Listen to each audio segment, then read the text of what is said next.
Welcome to something special. Welcome to TEDx. This TEDx event is part of a global conversation that takes place every day in every corner of the world.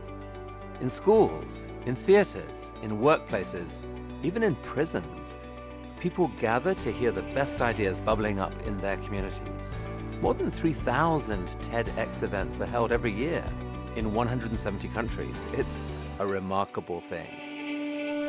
TEDx events are self-organized under a license from TED, a non-profit organization devoted to discovering and sharing powerful ideas in the form of TED Talks. It's not TED itself, but your local TEDx team of volunteers that has done all the work to put on today's event, including booking all of the speakers. It's this team's ideas, dedication, and time that have made this possible. We really hope today's program sparks an exciting conversation. This is a day for curiosity and for skepticism, for inspiration and for action. The more you enter into it, the more you will take out. And now, on with the show.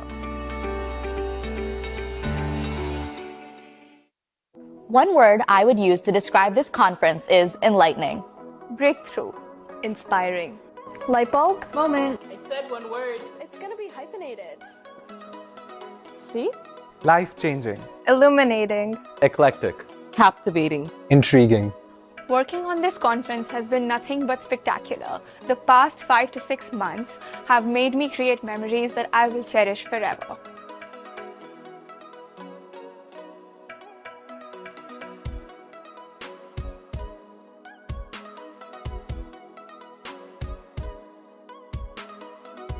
It has been 1.5 years of complete hard work from everyone on this team.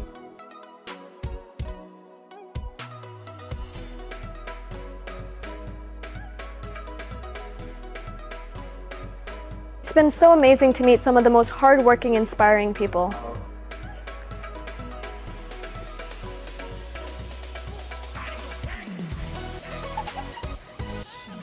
On the conference and working on with the team that we have has been absolutely incredible, and I have learned so many new things and made so many great friends.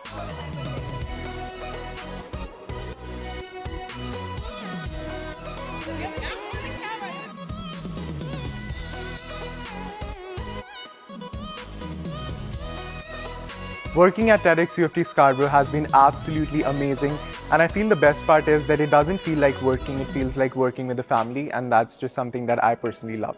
Something I can do.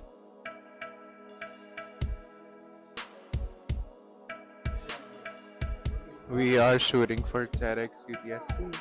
This year, we've been blessed with an amazing team and great support from the campus.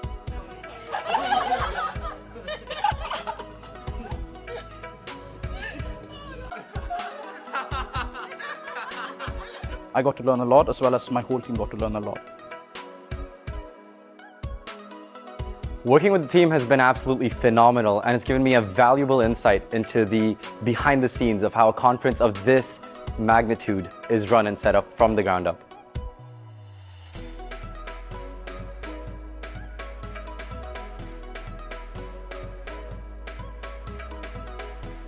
Being part of this TED team has been an incredible roller coaster.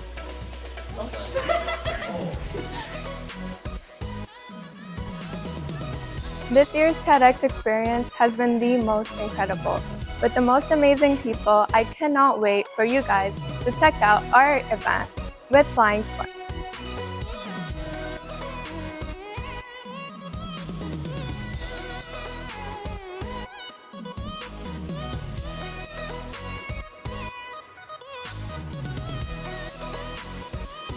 This Is Spark 2024.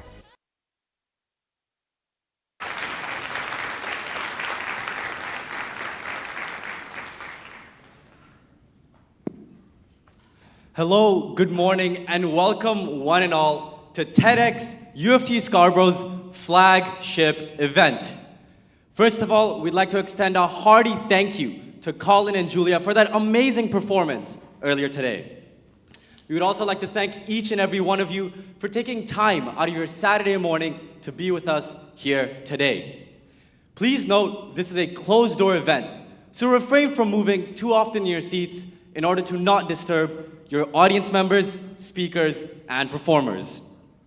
Also note, there's no photography or videography allowed, so please make sure all your phones are on silent or do not disturb. My name is Aniket.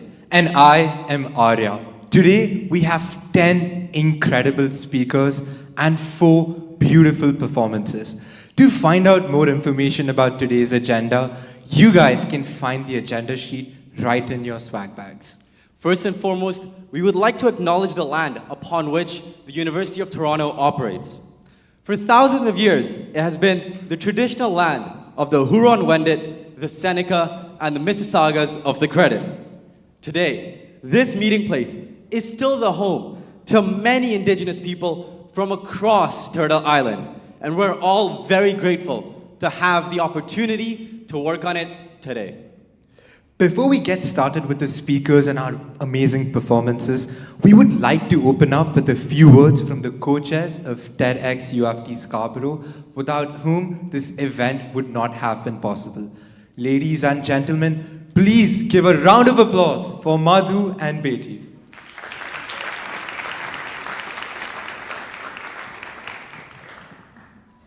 Ladies and gentlemen, esteemed guests and fellow enthusiasts of ideas, innovation, and inspiration, welcome to TEDxUoft Scarborough 2024.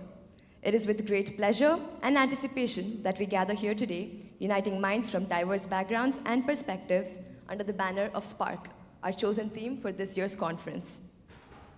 As co-chairs, we stand before you with a shared vision to stimulate, provoke, amaze, resonate, and kindle the fires of curiosity. Together, we embark on a journey guided by collective brilliance. Throughout the course of this conference, you will encounter ideas that challenge the status quo, stories that resonate with the depths of the human spirit, and concepts that have the power to revolutionize the way we perceive the world around us. Each talk, performance, and interaction has been carefully curated to elicit that elusive spark within you, a spark that ignites curiosity, fosters connection, and inspires action. Let us embrace the unknown, cherish the diversity of thought, and kindle the flames of inspiration. Together, let us dare to dream, to question, and to explore. For it is through our collective pursuit of knowledge and understanding that we truly illuminate a path towards a bigger and brighter future. And with that, we officially declare the Spark 2024 conference open. Let ideas flow, let minds ignite, and let sparks fly as we delve into the realm of knowledge, inspiration, and innovation.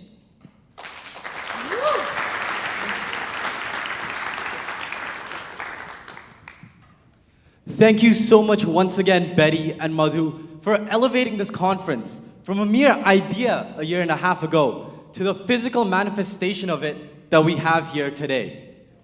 As we stand on the shoulders of those who came before us, it is crucial to understand their contributions.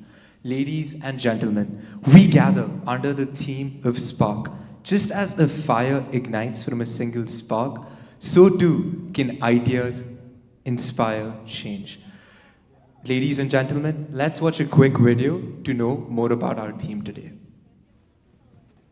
You see, that specific chair where you're seated, we've heated the bottom with something that's well needed, and if you look below you, it'll seem kind of dark, but beneath each one of you, we're lighting a spark.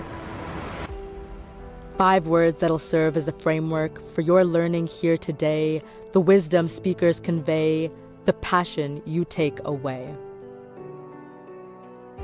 The stories you hear will sound different to your peers with the same speaker on stage, because the way people's preconceptions are paved makes overstepping them look different to all.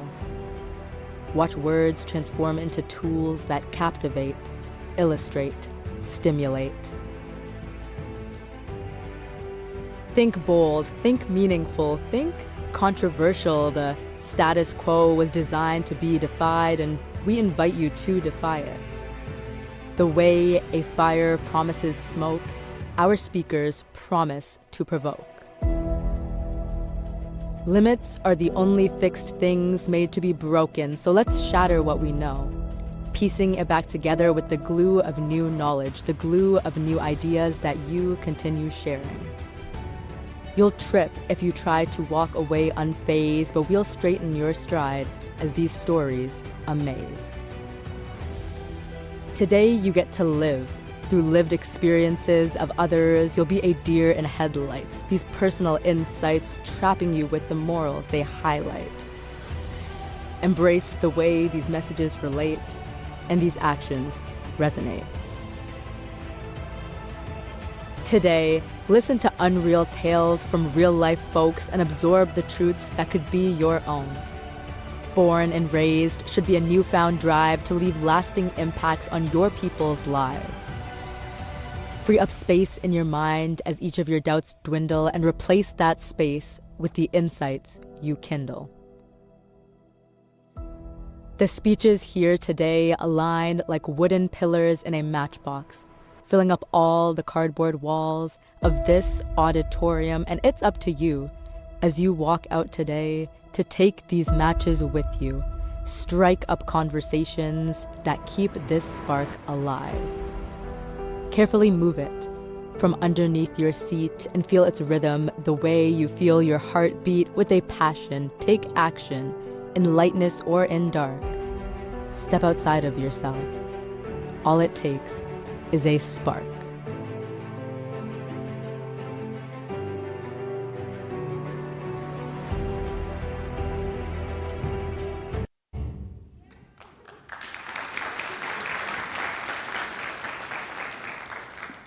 Wow, Annie, that video gave me literal chills. After watching this highly energizing video, it's time to introduce our first performance for the day. So let's begin today's spark by giving up a round of applause for Adam Tammer.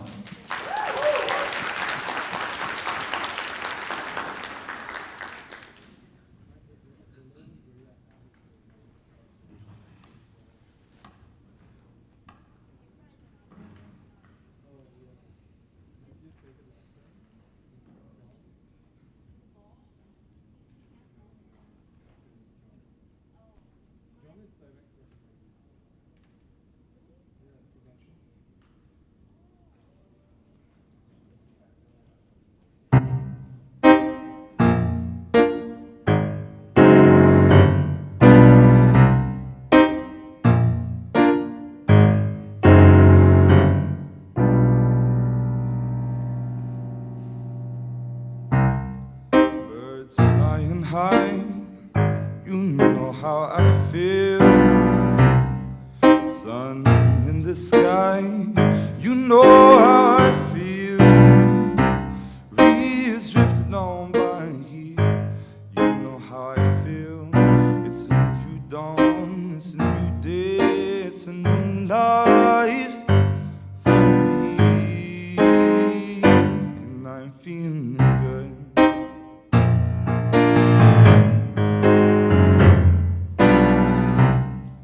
Fish in the sea, you know how I feel.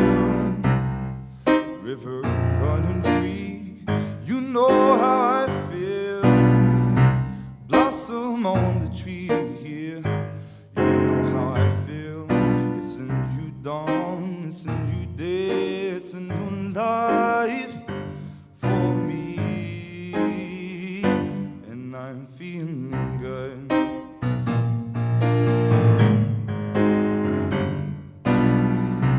Dragonfly out in the sun, you know what I mean, don't you know? Butterflies all having fun, you know what I mean. Sleep in peace when day is done, that's what I mean. And this whole world is a new world and a bold world for me. Before me.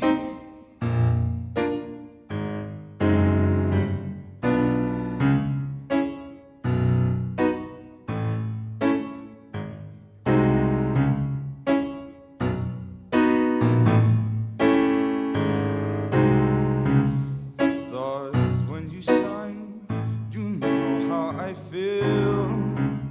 Scent of the pine, you know how I feel. Oh, freedom is mine, and I know how I feel. It's a new dawn, it's a new day, it's a new life. It's a new dawn, it's a new day, it's a new life. It's a new dawn, it's a new day, it's a new life for me. And I'm feeling good.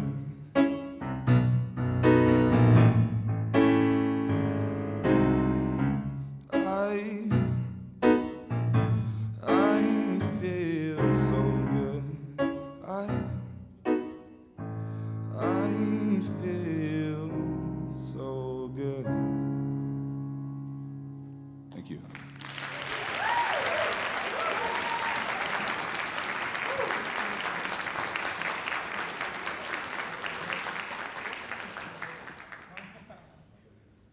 Wow, what a harmonious symphony of Adam's powerful vocals coupled with those melodious chords.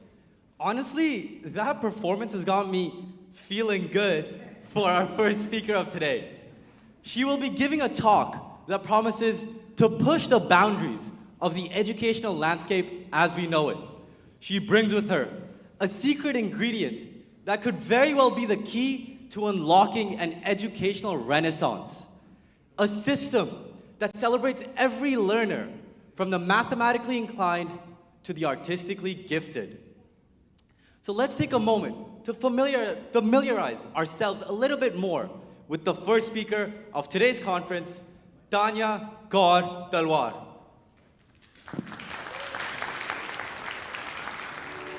Do you think all of us in this room could graduate school with a 100% score? Today in my TED Talk, I want to explore the idea of ensuring that each child reaches their full potential.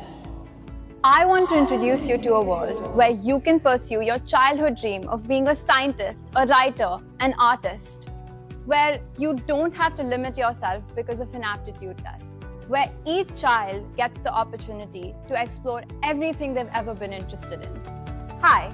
My name is Tanya Kaur Talwar and I'm a third-year Pearson Scholar at University of Toronto, Scarborough.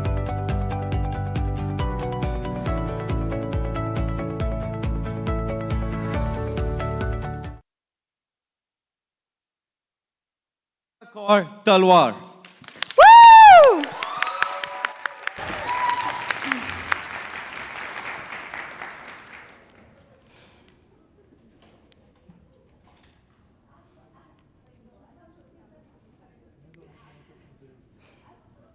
Picture this.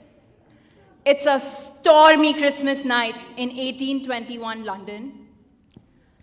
And in the dark and dimly lit Royal Institution, a young Michael Faraday steps up. Armed with nothing but a coiled wire and a magnet, he demonstrates the wonder of electromagnetism. The same electromagnetic force enlightens the entire Royal Institution today, and the one that we're standing in. Now, what's surprising is that Faraday had little to no formal education. How exactly, then, did he achieve this? You see, Faraday had a deep intuitive sense of spatial thinking. But Faraday is not alone.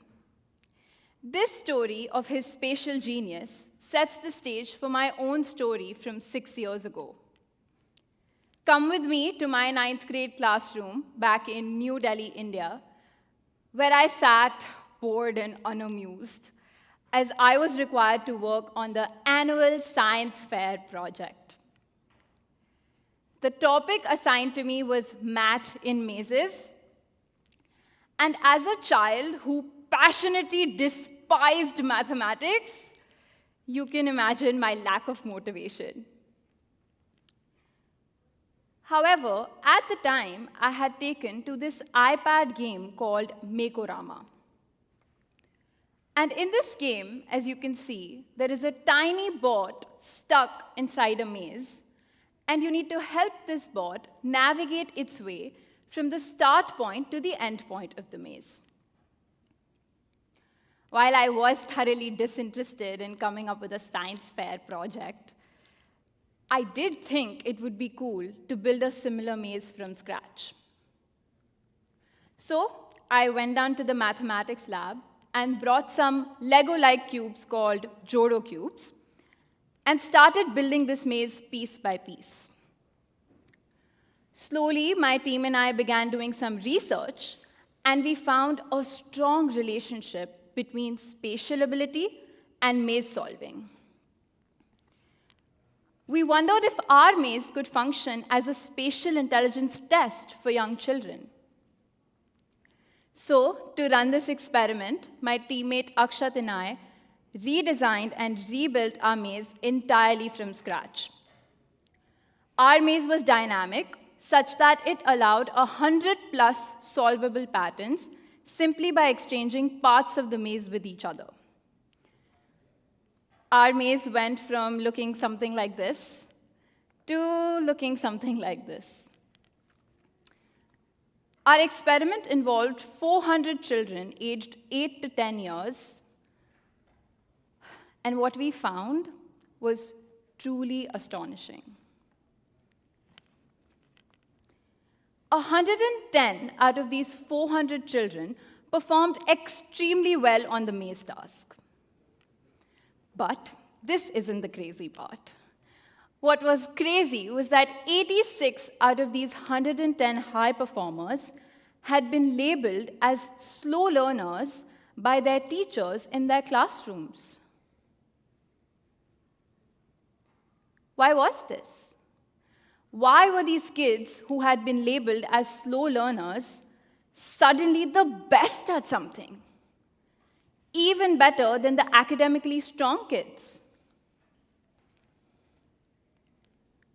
We found that most countries all over the globe, including India, structure their school curricula and lesson plans in a way that requires students to use either their numeric abilities or their language abilities. However, these kids, much like Faraday, were spatial geniuses. They had incredible space visualization abilities as compared to their weaker numeric and language abilities. Today's teaching models were unsuitable for these spatial learners. This is why they were underperforming in the first place. If you were to teach them, say, the subject of mathematics using puzzles, playing blocks, or even mazes, they would perform at the same pace as everyone else. Hence, kids, when taught in the medium they prefer, they are bound to excel. Today, in several parts of the world, millions and millions of children are burying the possibility of becoming a scientist, a writer, or an artist simply because they don't excel in an ill-fitting classroom. And the lack of these inclusive classrooms is depriving our world of future Nobel laureates, Pulitzer Prize winners, political revolutionaries, and so many more.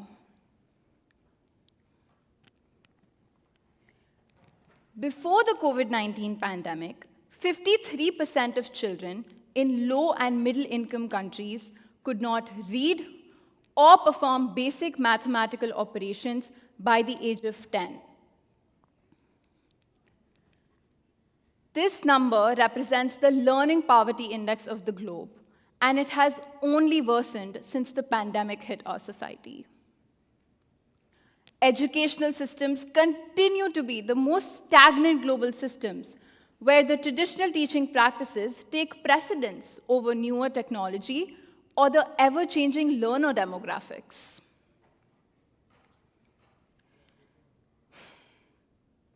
So, in today's Ideas That Inspire, I bring to you the idea of a world where school is not just a place to identify that you're weak at math, but to actually become better at it. Let's have assessments for each grade level that test foundational concepts and ensure that each and every child, by the end of the academic year, gains a 100% score on these assessments. So that tomorrow, if your child decides not to pursue science, it's not because he feels he can't do it. It's because he has the freedom to choose. He is as capable of being a scientist as he is of being a writer. It boils down to his choice, not his ability. Can you visualize a classroom where you can do more than rote memorize the multiplicative table of 17? Where you can use interactive software to immediately see that a grid made up of 17 rows and 6 columns has 102 squares? A classroom where you can do more than read a textbook to learn about history? Where you can use interactive storyboards or participate in the reenactment of the civil rights movement? A classroom where your understanding of history is not measured by your ability to follow a 500-page book.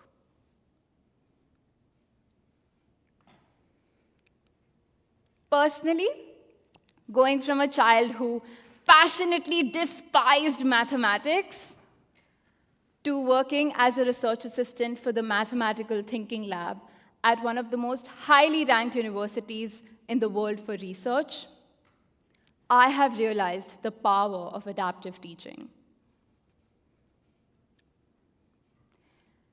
Today, as we reap the benefits of Faraday's unguided brilliance, can you imagine what today's young Faradays would discover and achieve with the right instruction and guidance?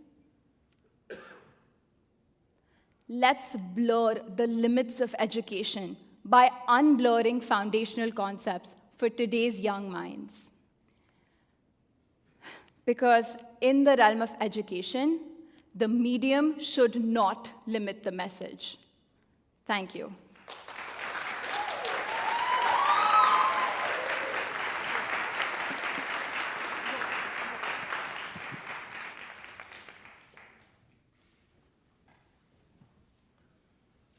Wow, after that talk, Arya, to be quite true with you, I've an entirely new outlook on the way the education system currently works and the way it could potentially work in the future.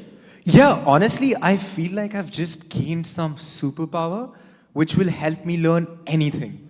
Honestly, this was just the first speech of the day. I'm so excited to see what the rest of the talks are gonna look like to keep accumulating such sort of knowledge. So let's move on to our second speaker. Now that we've touched on the importance of accessible education, let's delve deeper into what true inclusivity really means with our second speaker. She's an effective communication expert, a strategic consultant, an ex-Procter & Gamble director, and U of T faculty, along with being a philanthropist with Rotary International. Having numerous multicultural life experiences, as well as multiple national identities, She will speak about her take on multiple national identity disorder in a way that is sure to spark conversation amongst our multicultural audience seated here. So come laugh, ponder, and be inspired by our next speaker, Professor Maria Shebeva-Escarraga. I have many national identities, and I have had many multicultural life experiences. In my talk, I want to uncover what I like to call multiple national identity disorder in a way that sparks a thought-provoking conversation between us and resonates with today's multicultural audience in a deep, yet hopefully humorous personal level. My ultimate goal is to inspire you, us, to make a positive change in the world as we continue to evolve together as one people. Hi, my name is Maria Shebeva-Escarraga. I am an effective communication expert, an independent strategic consultant, faculty at the University of Toronto, an ex-Procter & Gamble brand director, and a philanthropist with Rotary International. Presenting Maria Shebeva-Escarraga.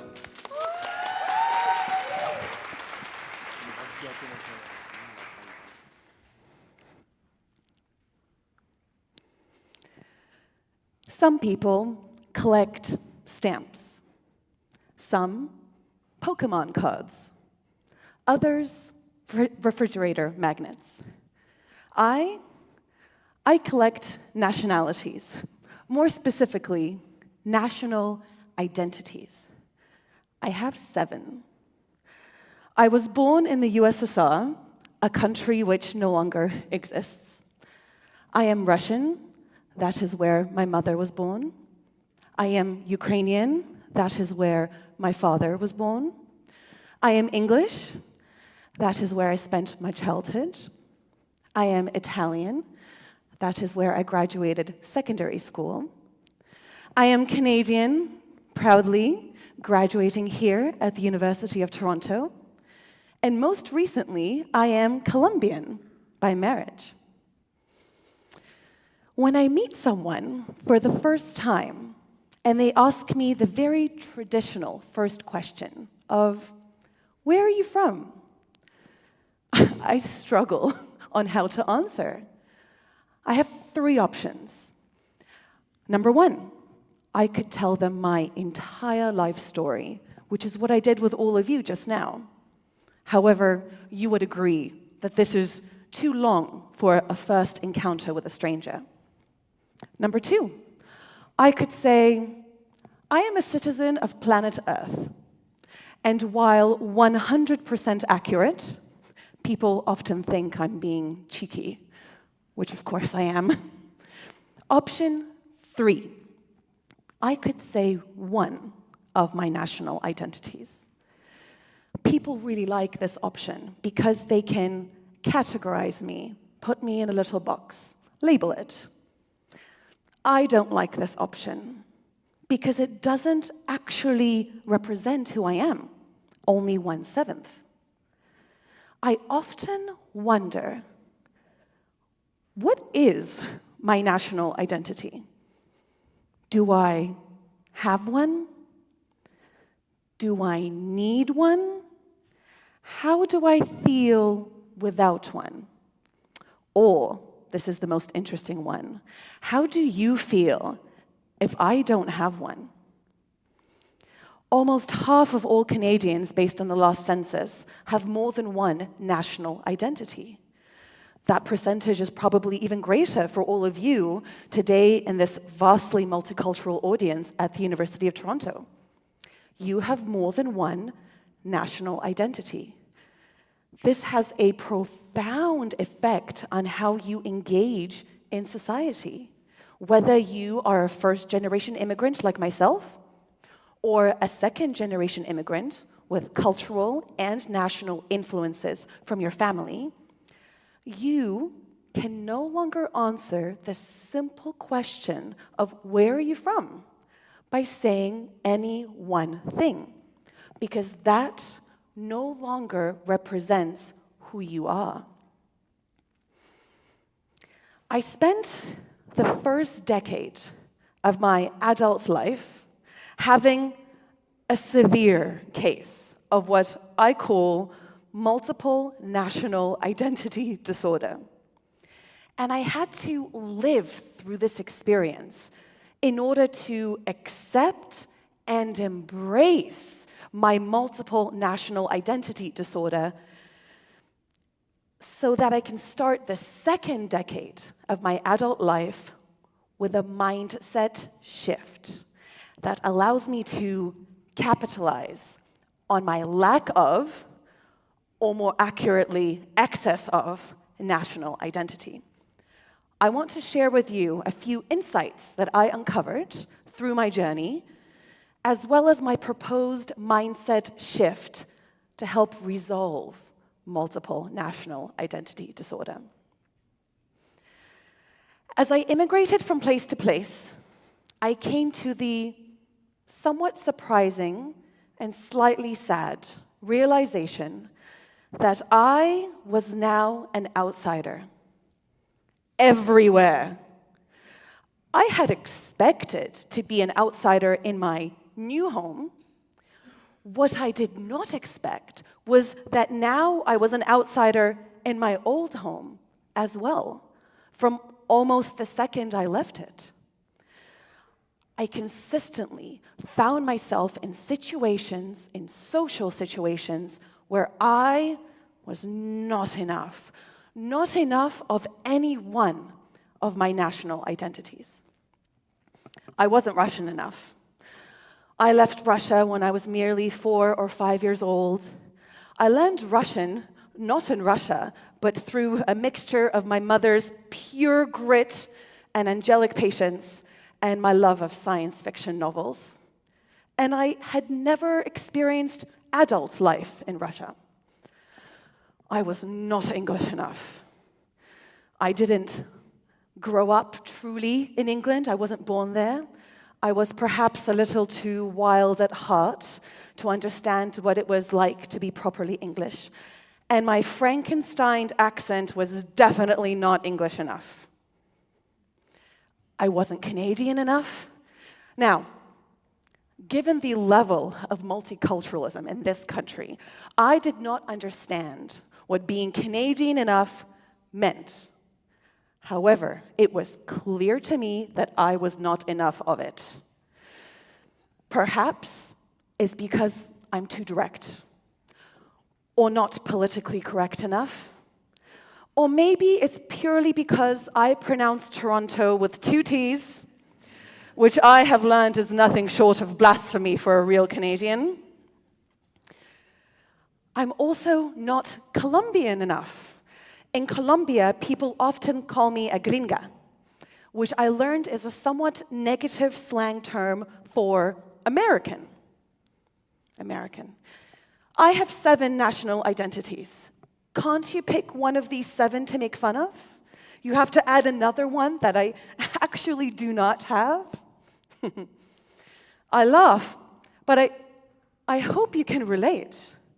Can you relate to this feeling that you are just not enough? You don't belong. As I look back to my experiences, now that I'm a little older and wiser, I shouldn't have been so surprised.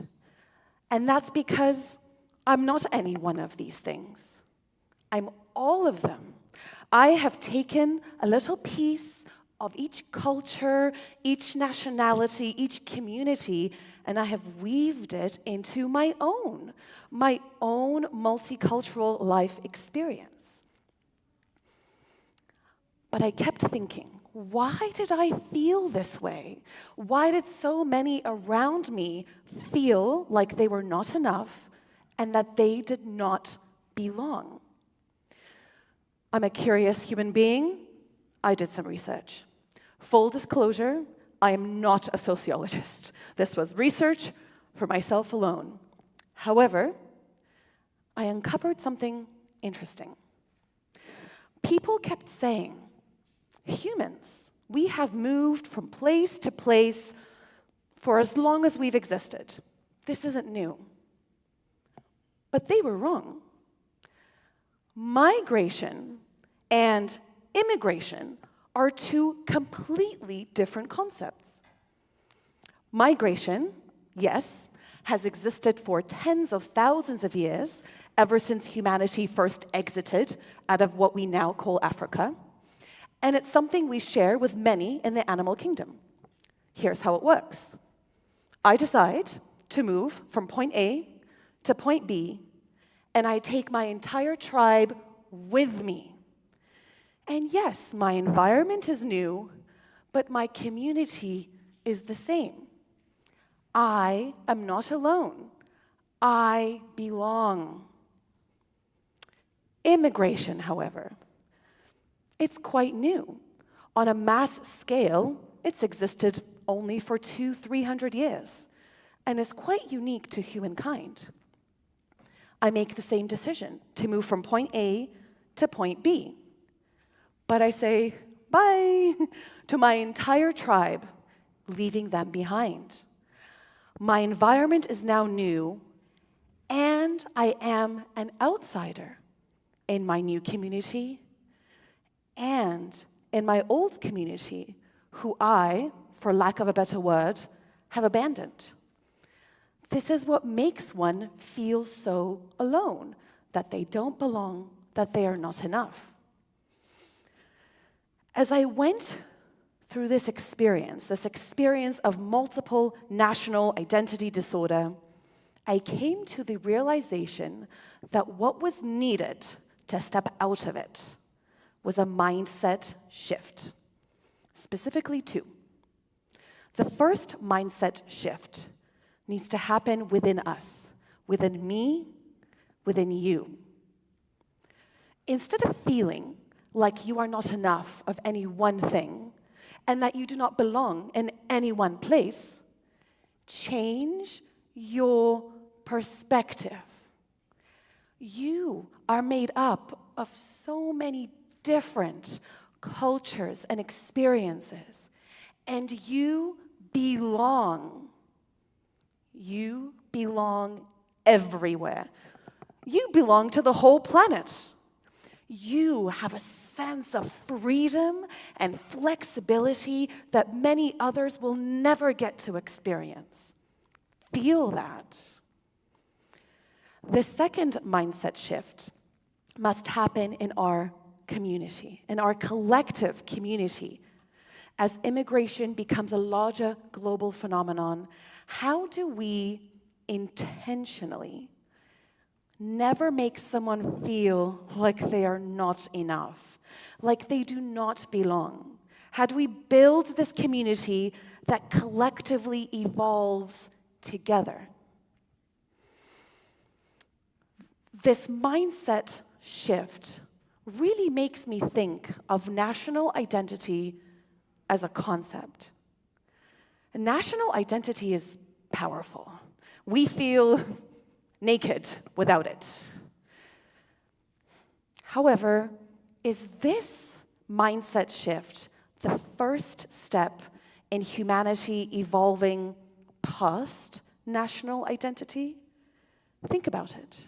1,000 years ago, you were born, lived, and died all in the same country. Today, you could live in 2, 3, maybe more countries in your lifetime. What about 1,000 years from now? 5,000 years from now? What if there are no countries? What if we truly are citizens of planet Earth? And this time, it is not my cheeky answer to where are you from, but a fact.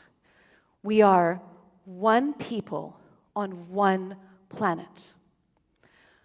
With this in mind, why don't we start today? So, what's it like being Soviet, Russian, Ukrainian, English, Italian, Canadian, Colombian. It's very freeing. Join me. Thank you.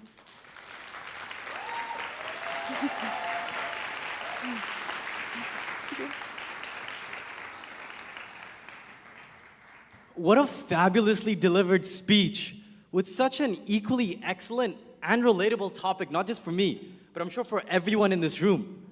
Annie, honestly, the way Professor Maria was able to explain such complicated and nuanced topics in just simple words was crazy. However, don't worry, Annie, our next speakers are going to be equally great.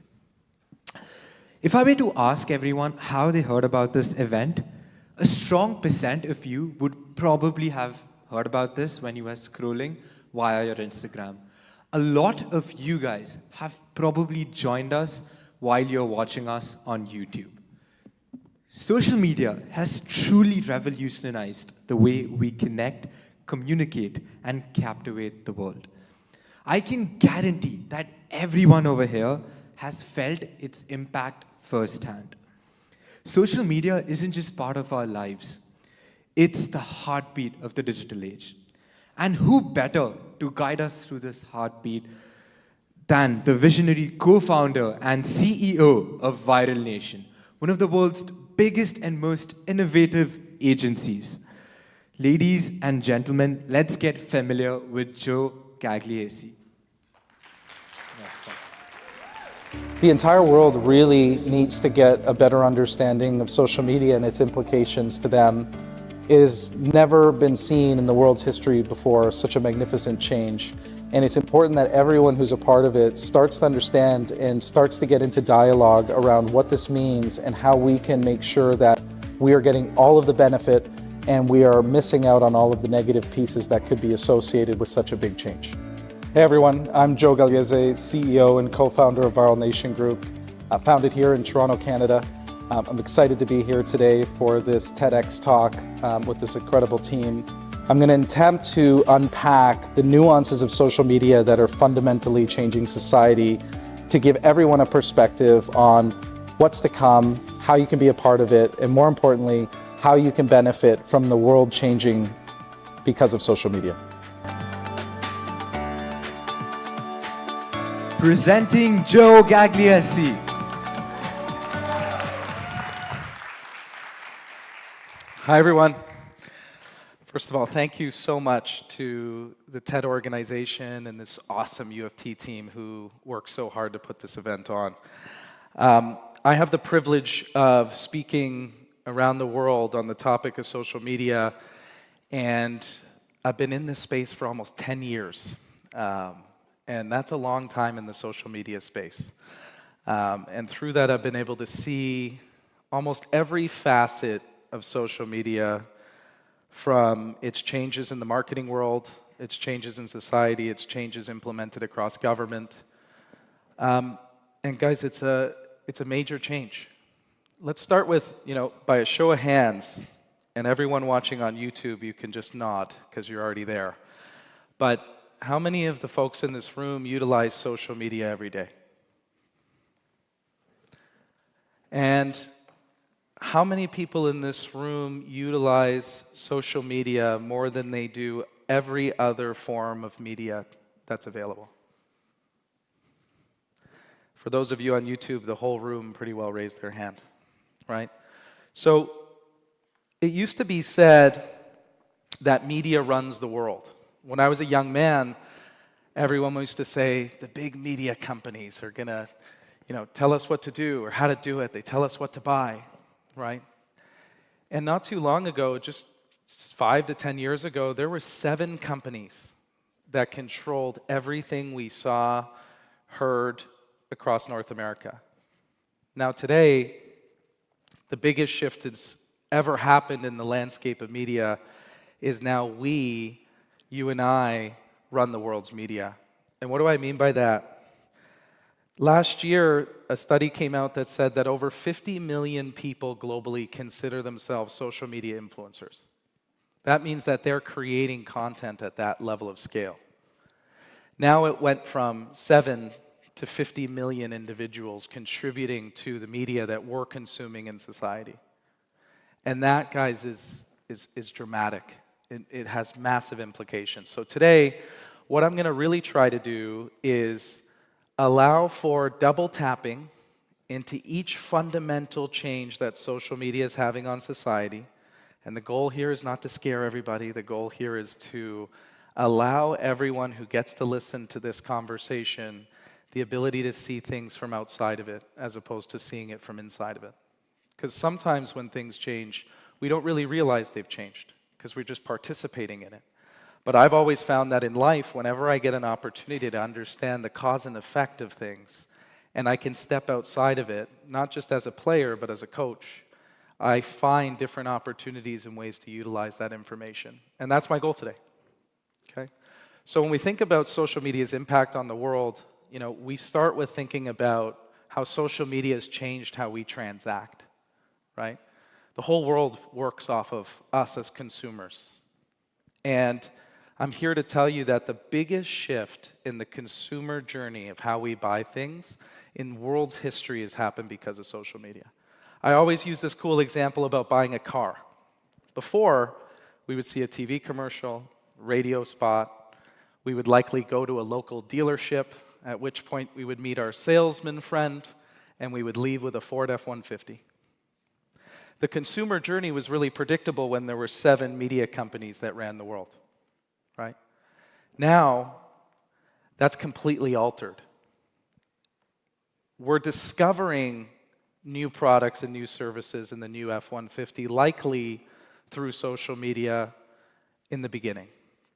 Then we're sending it to our friends. And not just one of our friends, sometimes 10 of our friends, sometimes a group chat with 15 of our friends. Validation from your peers is happening at the time of discovery. Then we're going to look to validate that organization. We're going to go check out their Instagram page. We might check out their YouTube. We might check out their reviews. Once we're done that, we're probably going to consume about 15 YouTube reviews of that car. Because why wouldn't you? For the first time in history, our peers are reviewing everything we want to buy. So why would we go to the dealership and take a chance, hoping something's good, when a friend or an influencer or someone on social media is there to tell us exactly what that experience is going to be like for us? So we go there and we watch the reviews. Then we shop around. Then we go to the dealership and we know exactly what we want and we buy it. Guys, I'm telling you, that is a fundamental global shift. And we're all living it today. So after each of these components, I want you to take a second and think about how you participate in that flow through that buyer's journey today and what that means. Because this can unlock a ton of different insights and a ton of different awesome opportunities for those who understand that it's happening. Next is, social media is changing how you will get hired and how successful you can be. As a CEO of an organization, I can tell you that someone's LinkedIn profile is a major consideration in the hiring process today. Why? Because wouldn't you want to see the personality and the thoughts and the content of someone you want to work in your organization versus find out about it later? Social media and LinkedIn's become a virtual living, breathing version of you and a resume item that you cannot ignore the importance of. Look at this question. Take this in for a second. Will there ever be a successful politician in world history moving forward without the use of social media? I'd say no. The most successful real estate agents in North America have the largest social audience. The biggest broadcasters in the world on CNN and Fox and CBC have the largest social media followings of anyone in the journalist kind of landscape. So social media now is not just a thing where we go to check out with our crazy uncle posted on Facebook. It's not where we just post pictures about our kids. It's becoming part of our human value proposition. So when we think about success in business, success in entrepreneurship, success in a role, social media is now becoming a critical part of that.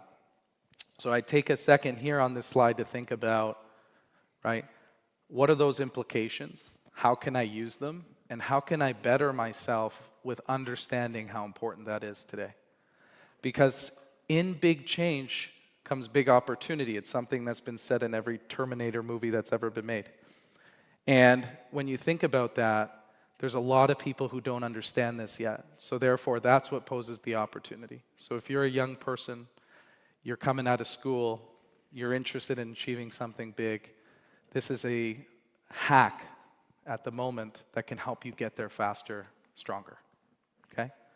The next concept is thinking about social media is changing how we're finding community and partners, right? I remember when I was in high school, I didn't know a single person at a high school unless they were across the street, because I had no connectivity to those people, right? I remember actually having to go to the bar and walk up and get rejected, which is not something that a lot of young people have to deal with now, right? But the reality is that social networking and social media is now becoming how we source our friends, how we source our partners, and that's big in itself because it changes the dynamic. Community used to create relationship. What happens when you can speak to the next community with absolutely no tension, not even a block in the communication flow? It starts to change how people get opportunities to be with other people. It starts to shape your friend groups, and there's positives and there's negatives.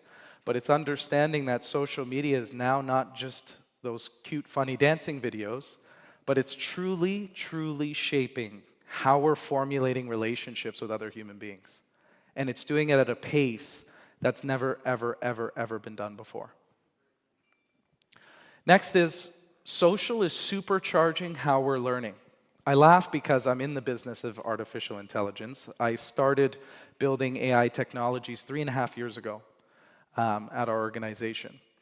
And what was fascinating to me was when I was in the early innings of learning what AI meant, it was explained to me like this.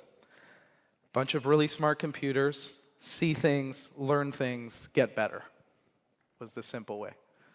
Right? And when you think about AI, you think about its ability to take in information, adjust, and come back. Then it goes back, and if it's not the right information, it adjusts again, it goes back till it gets it right.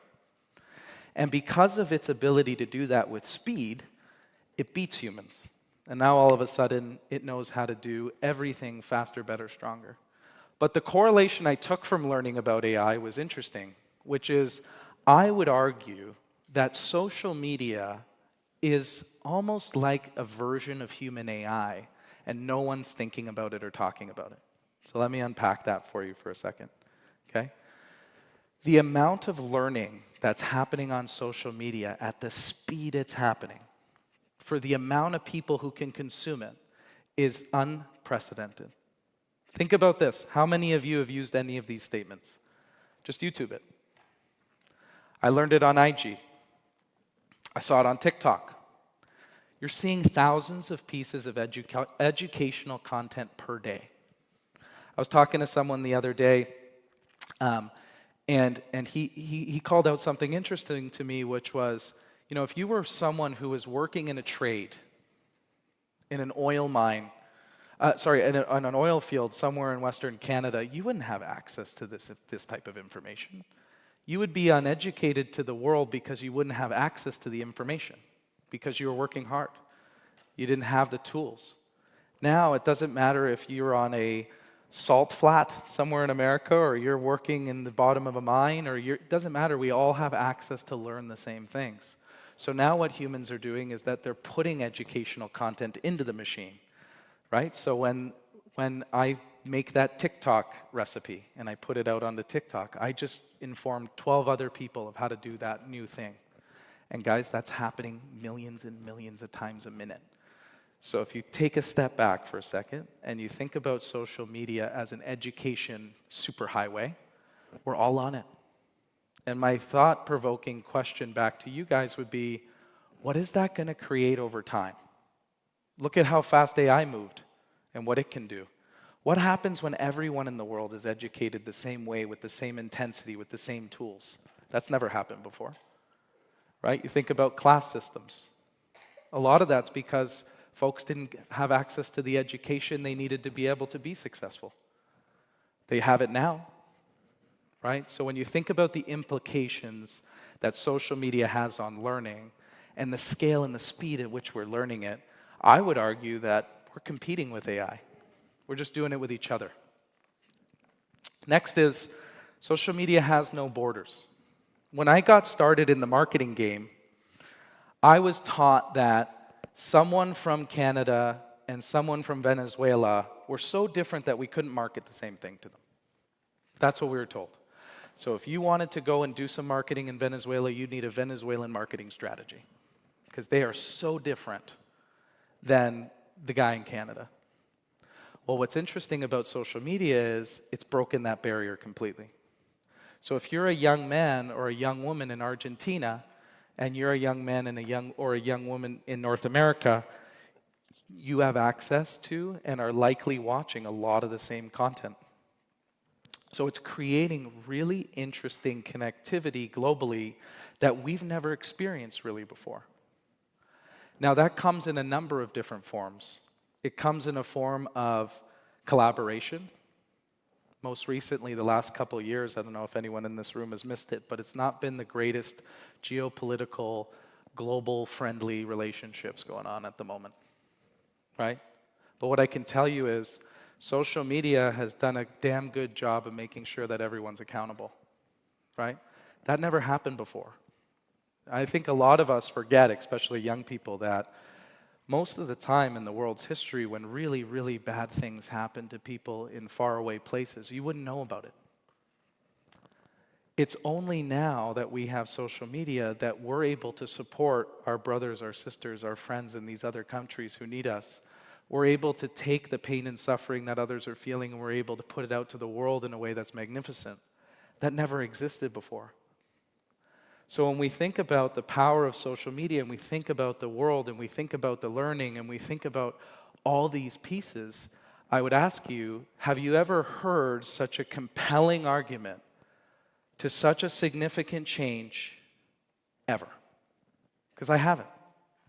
And what I find interesting about social media and the changes that social media is experiencing in the world and all the stuff going on is there's not enough conversation around the implications that this stuff we just talked about, although simple, is going to have. So when we think about what that looks like, the future is not social. Social has nothing to do with it. Social's not the end, it's the means. You and I will use social to create the future we want. And when we think about that statement, you start to think about us as a global community. We need to start taking accountability. We need to start thinking about these changes. You know, I hope a lot of you in here are going, man, I never really thought about how big of an implementation or change that's creating, right? We need to figure out how we utilize social media to better the world, because as a lot of you in this room know, social media can cut as hard the other way as it can the positive way. So I think the world is in an interesting flux between the power of social for good, the power of social for bad, and I'm here to tell you that it has nothing to do with the social media platforms and has everything to do with how we use it. And I ask all of you, as a result of this conversation, to start thinking about this a little bit more. When you're using it, think about it a little bit differently. Step out of the consumer and look at the entire thing and the implications it's having. And let's all work together to use this incredible change to create a future for ourselves that's truly incredible.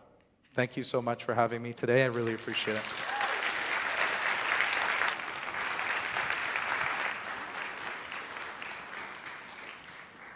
Annie, as someone who's so interested in new ventures and social media, this talk really hit home. I couldn't agree more.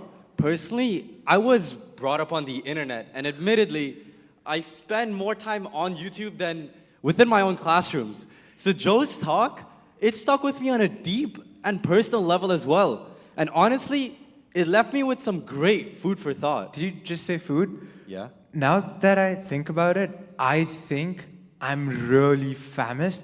I think it's time we all go for a lunch break. What do you think? I agree, but Arya, I think you're forgetting something. Word. This is TEDxUoft Scarborough, True. the largest student-led conference in town. So of course there has to be an added layer of elegance with this. In addition to a delicious Mediterranean lunch brought to you by Aramark, we will also be offering a free theremin workshop by the very talented Colin Boothby, who you may remember from earlier today. We would not want you to forget about the experiences that you have had. So there will also be a photo booth by Fuseboot for you guys to click pictures and make memories that will last you a lifetime. And as a final cherry on top, make sure you do not miss the delectable dessert station by Bliss Stations, where you can enjoy mouth-watering waffles just outside down the hall at the meeting place. Please adhere to the coupon system. I'll quickly go over it with the colors. Behind your ID card, you will find a coupon.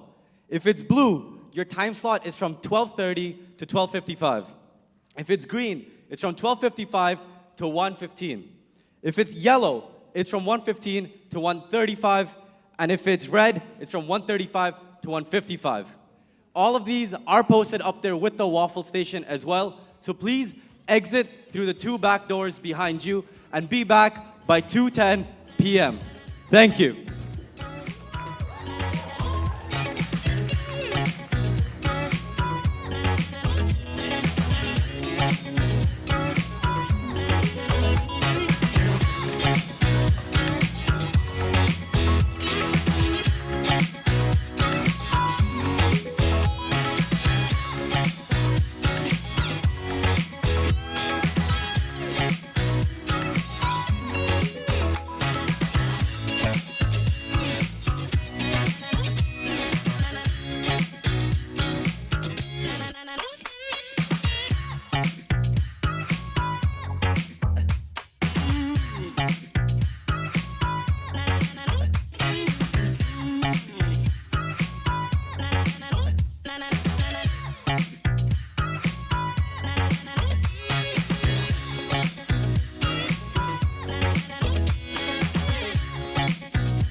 Welcome back, everyone. Thank you so much for being here on time.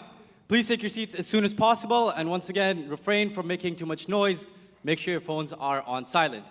We'd like to quickly take a moment to thank all of our partnerships in helping make this event more enjoyable. First and foremost, thank you to the University of Toronto Scarborough, UTSC Food Partnerships, Livecast, Something Happy Event Planning, Fuse Booth, and Bliss Stations. They were all outside during the lunch and in here now, helping make this event as amazing as possible. Now, after such an amazing lunch, let's move on with our equally amazing speakers. Our next speaker is a young trader and entrepreneur from India. In the middle of the pandemic, while me, and I'm sure most of us here, were stuffing our face with chips and binging Netflix, he took up the initiative to start his very own company using his measly pocket money given to him by his parents every single month. He will walk us through the invaluable lessons he's learned on life, success, risk, and resilience. Join him in exploring how stock market engagement teaches us more than just financial gain, but about the value and importance of family support and contentment. Let's learn a little bit more about our next speaker, Ahmed Inshal Abbas.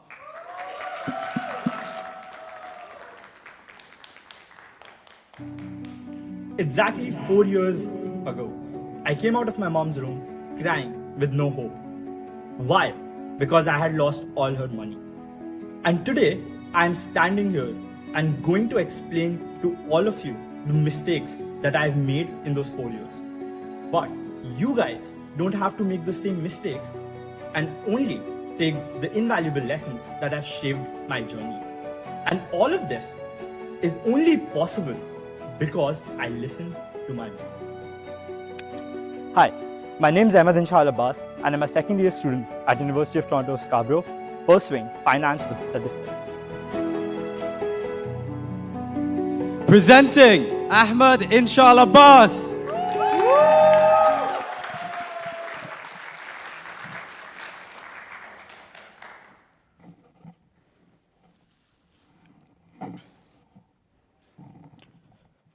What if I told you that punching in just a handful of trades in the stock market could teach you more about life than any other book or novel can? Today, I'm not here to sell you a quick rich scheme. Rather, share a blueprint for life inspired by the very fabric of the stock market. I want all of you to consider the stock market not as an avenue to buy and sell securities, rather as the educator of life's most profound life lessons. My name is Ahmed Inshal Abbas, and I co-founded a trading firm alongside my brother at the age of 16. I am originally from Lucknow, India. And my journey began at the peak of the pandemic when I was just 16. Inspired by an Instagram post that said stocks were on sale. And that sparked my curiosity and led me to invest all my life savings of 3,225 Canadian dollars into the stock market without any prior experience. On March 6th, 2020, I punched in my very first order. After a long and tiring day of looking at charts, screening through stocks, and figuring out the best trade, I came out on the top. My price, a whooping sum of 27 Canadian dollars, or 1,700 Indian rupees. Seems a lot, right? But for a 16-year-old who had never made any money, it was a monumental victory. And just like any other 16-year-old, I immediately ordered a pizza and shared the joy of it with my brother, thinking about how I can make millions and billions from the market. My first trade stands out to me, not because of the profit that I made. Rather, the satisfaction that it brought to me. As I progressed further and my profit grew, I realized that I was not satisfied. Despite my P&L growing, I was not satisfied. Why? Because when I was making hundreds, I saw somebody making thousands. When I was making thousands, I saw somebody making tens of thousands. And I fell into this trap of endless comparison, where satisfaction just felt out of reach. So my first trade taught me this very valuable lesson of not comparing your chapter 1 with somebody else's chapter 30. And how crucial it is for all of us to take a step back and realize what we have achieved and to enjoy those victories regardless of the scale. So I want each and every one of you to reflect on your life trades. What have they taught you about success, risk, resilience? And how have those trades shaped your very own life?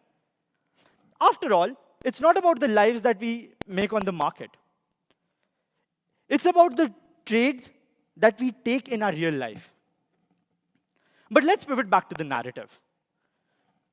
As I progressed further, I lost all my capital. My dear friend's stock market took all my money, and I lost all of it. As a 16-year-old, to be very honest, I felt scared. I didn't know what to do, whom to reach out to. It was a very big amount for a family that does not earn millions, correct?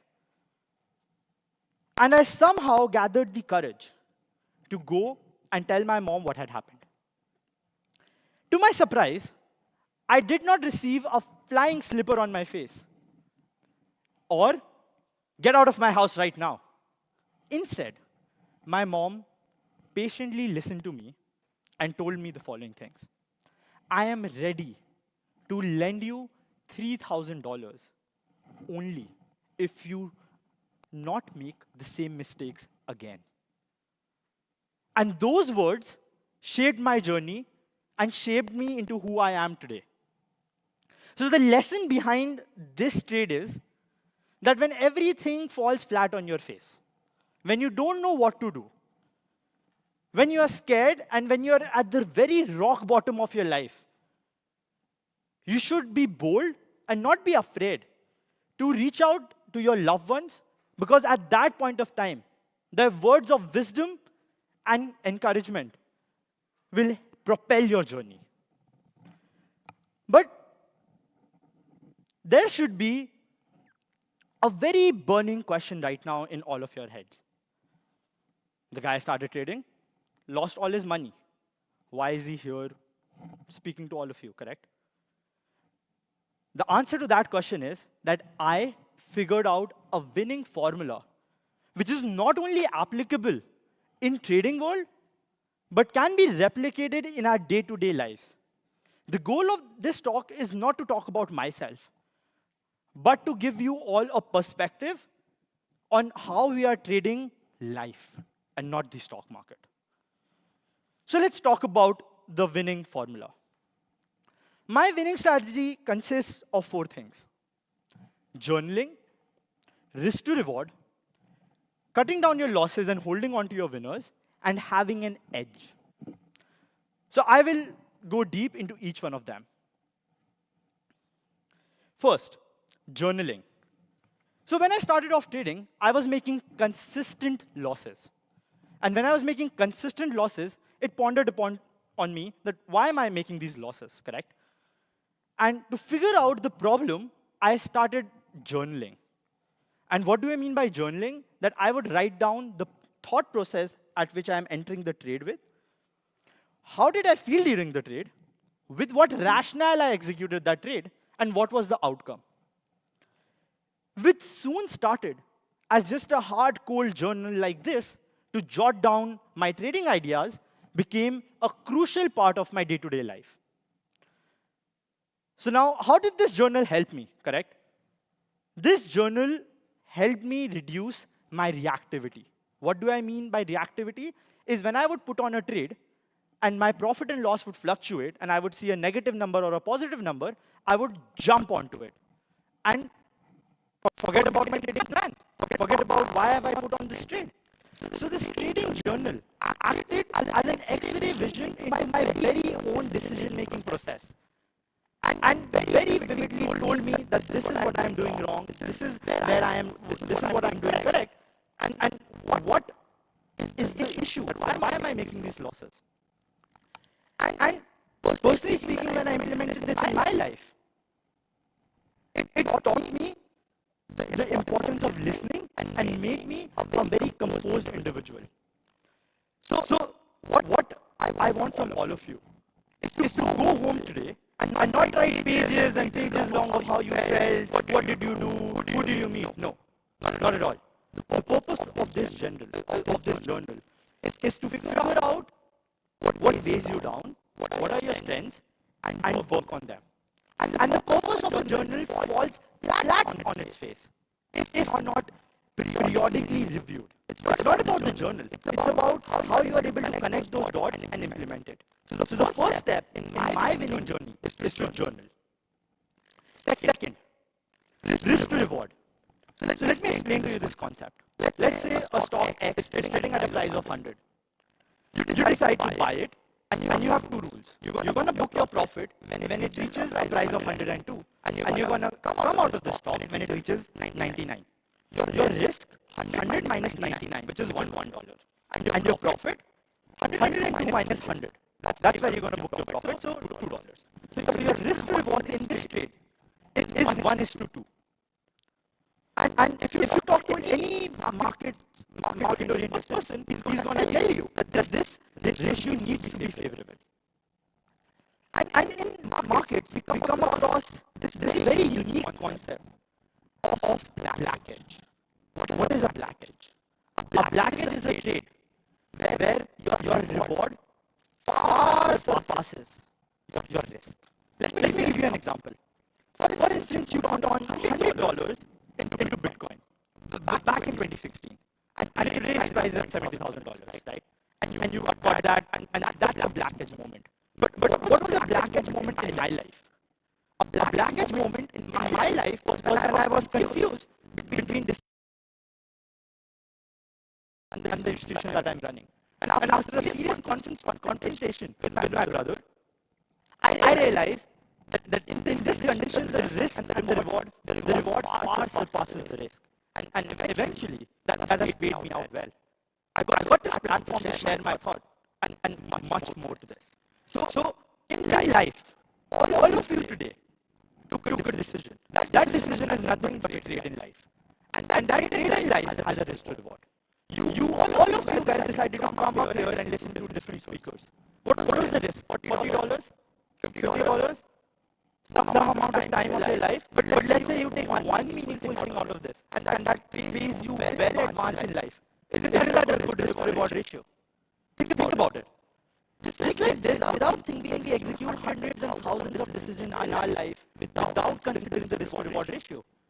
What friends are you talking about? What activities are you doing?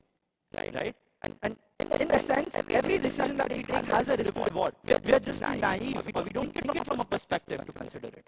So I want all of you, from now onwards, immediately, from the very next lunch or the speaker, evaluate your decisions.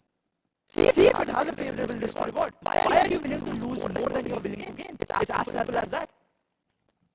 So my next quadrant. The part of it is cutting down losses and holding on to your winners. What do I mean by this? When I started off, I made a portfolio of stocks. And some stocks would go up and some stocks would go down. The stocks that went up, I would bounce on them and book my profits. As humans, we want to secure that, correct? We want to make some money. But what about the stocks that went against my view? I fell into this trap of realizing that the stock will come back on its own. And I let it run. And what happened? My loss, which was, let's say, $2, became $20. And similarly in life, we have this mentality of thinking that we are going to do this tomorrow. That's not true. I'm going to start next Monday. I'm going to cut off from that friend who never lets me speak. I'm not going to take this course which I don't like. Why? Because we think that it's eventually gonna come back. But that's not how life functions. So I want all of you to evaluate a trade and cut down your losses as soon as possible, immediately. If I would give all of you a trading account and you saw a loss running, wouldn't you cut it? Why? Because we have money at stake, right? So you guys, all of us become very prudent in that aspect. But what about a day-to-day life? What about the decision that you're not going to the gym, or you're not talking to a friend, you're not reaching out to your mom, etc. Plethora of decisions tailored to each one of our lives.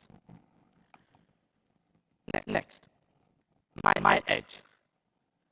My edge in market is a tried and tested mathematical model that gives me exactly what to buy and what to sell.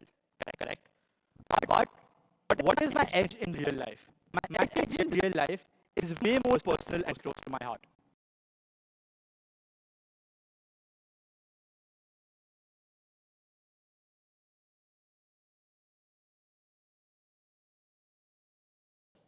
My journey would have ended when I lost my initial capital, correct?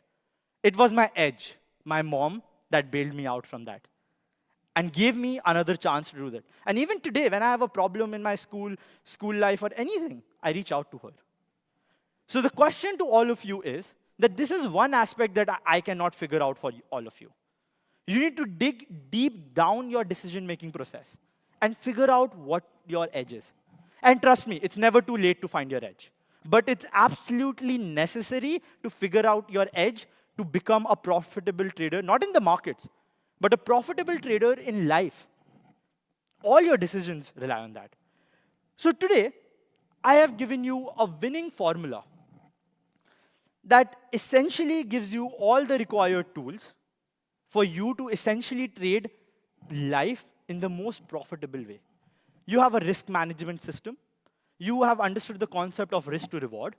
You have understood the concept and the importance of cutting down your losses as soon as possible. The only thing you need to figure out is what's your edge. After all, I wouldn't be able to share this blueprint of life inspired by the very fabric of stock market with all of you. It was possible because I listened to my mom. Thank you.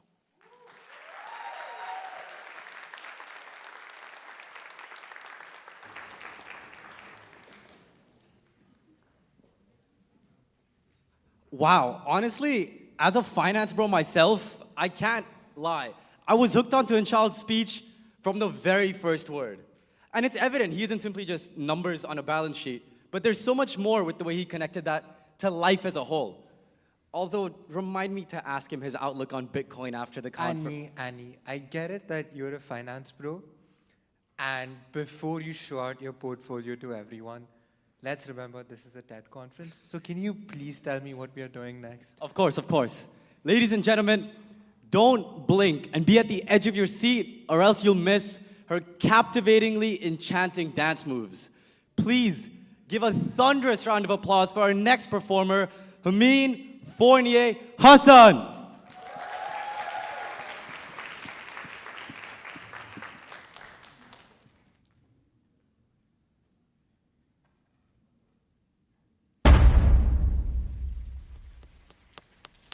I can feel a storm coming, I can sense the air change, 'cause the skies are turning as the world's burning grey. The wind's breathing heavy, the dark clouds are closing in, so I run to the open, 'cause the rain is my friend. The rain is my friend. The rain is my friend. The rain is my friend.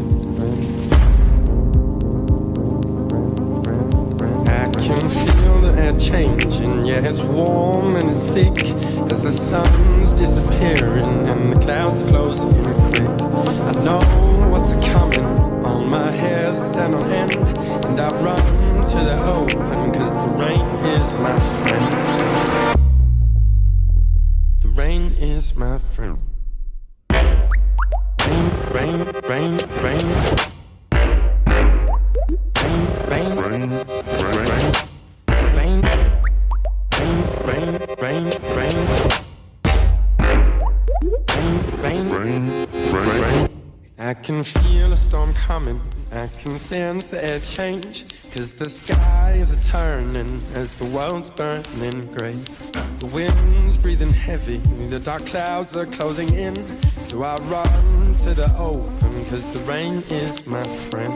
I can feel the sky falling and I know what to do. It's like hands all upon me as the heavens fire blue. It's time for a cleansing, it's time for a change. So I'll stay where I'm standing, let the rain fall again. Let the rain fall again. Rain, rain, rain. Rain, rain, rain, rain, rain, rain, rain, rain. Rain, rain, rain, rain, rain,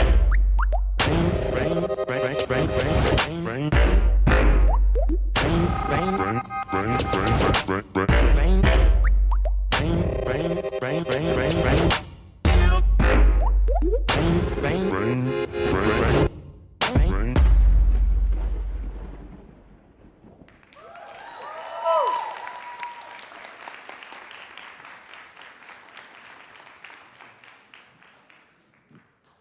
Wow, what an absolutely amazing performance.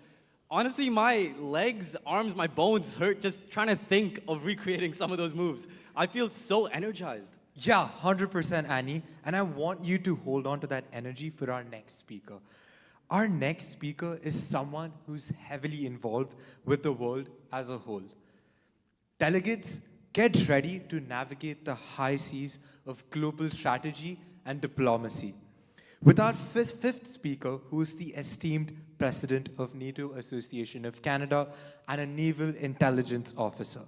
He's not just here to inform, he's here to inspire, to reignite a collective spark of teamwork in a world that's too often divided.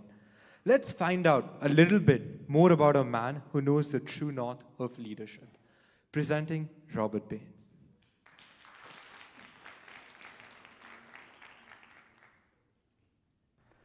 I'm here to talk to you today about story, our story. It's something that we don't think about too much in today's hurly-burly when we've got so many different media stories happening all around the world, trying to keep track of everything, trying to weave it into something that affects us all and is part of us all is something that's more important now than ever. I want to talk to you about story, mine and yours. Hello. My name's Robert Baines. I'm the president of the NATO Association of Canada. I'm pleased to give you my speech today, which is going to be all about how your story is greater than you imagine. Presenting Robert Baines.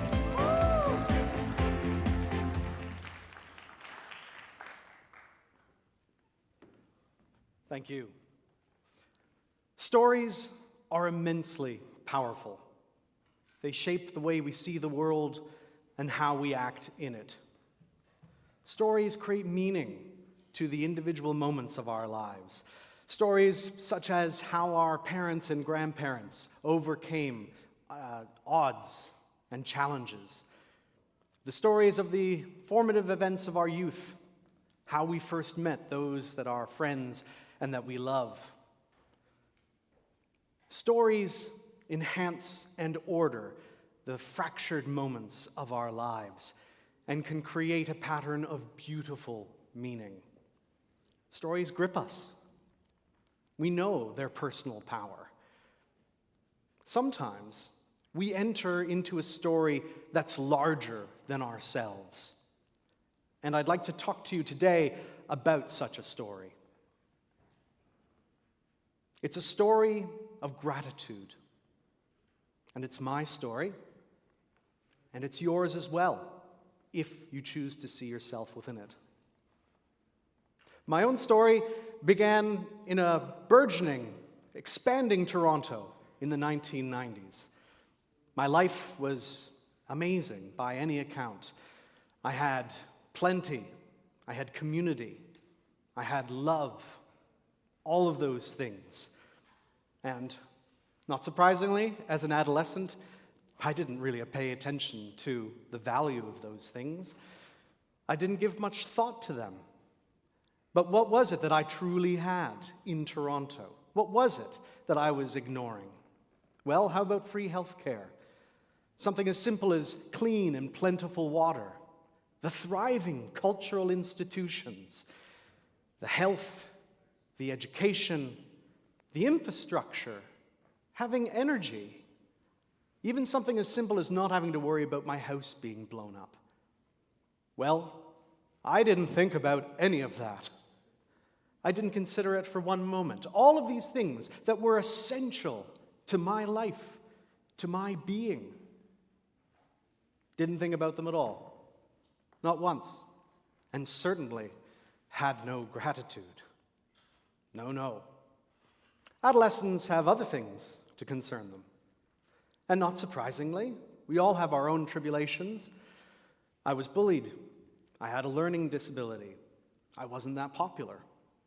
All common experiences. And so, just like most adolescents, I was unhappy. And I tried to search around for something that I could be happy in or about. And, also like many adolescents, I found solace in stories.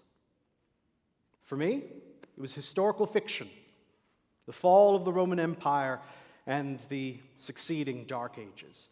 And yes, just in case you're wondering, I do think about the Roman Empire every day. But I was stricken by the contrast between the prosperity, the peace, the art, the learning of ancient Rome, and then the disastrous want, chaos, and loss of the Dark Ages. The loss of the Library of Alexandria, the lost art, the destruction of families and lives, the loss of peace.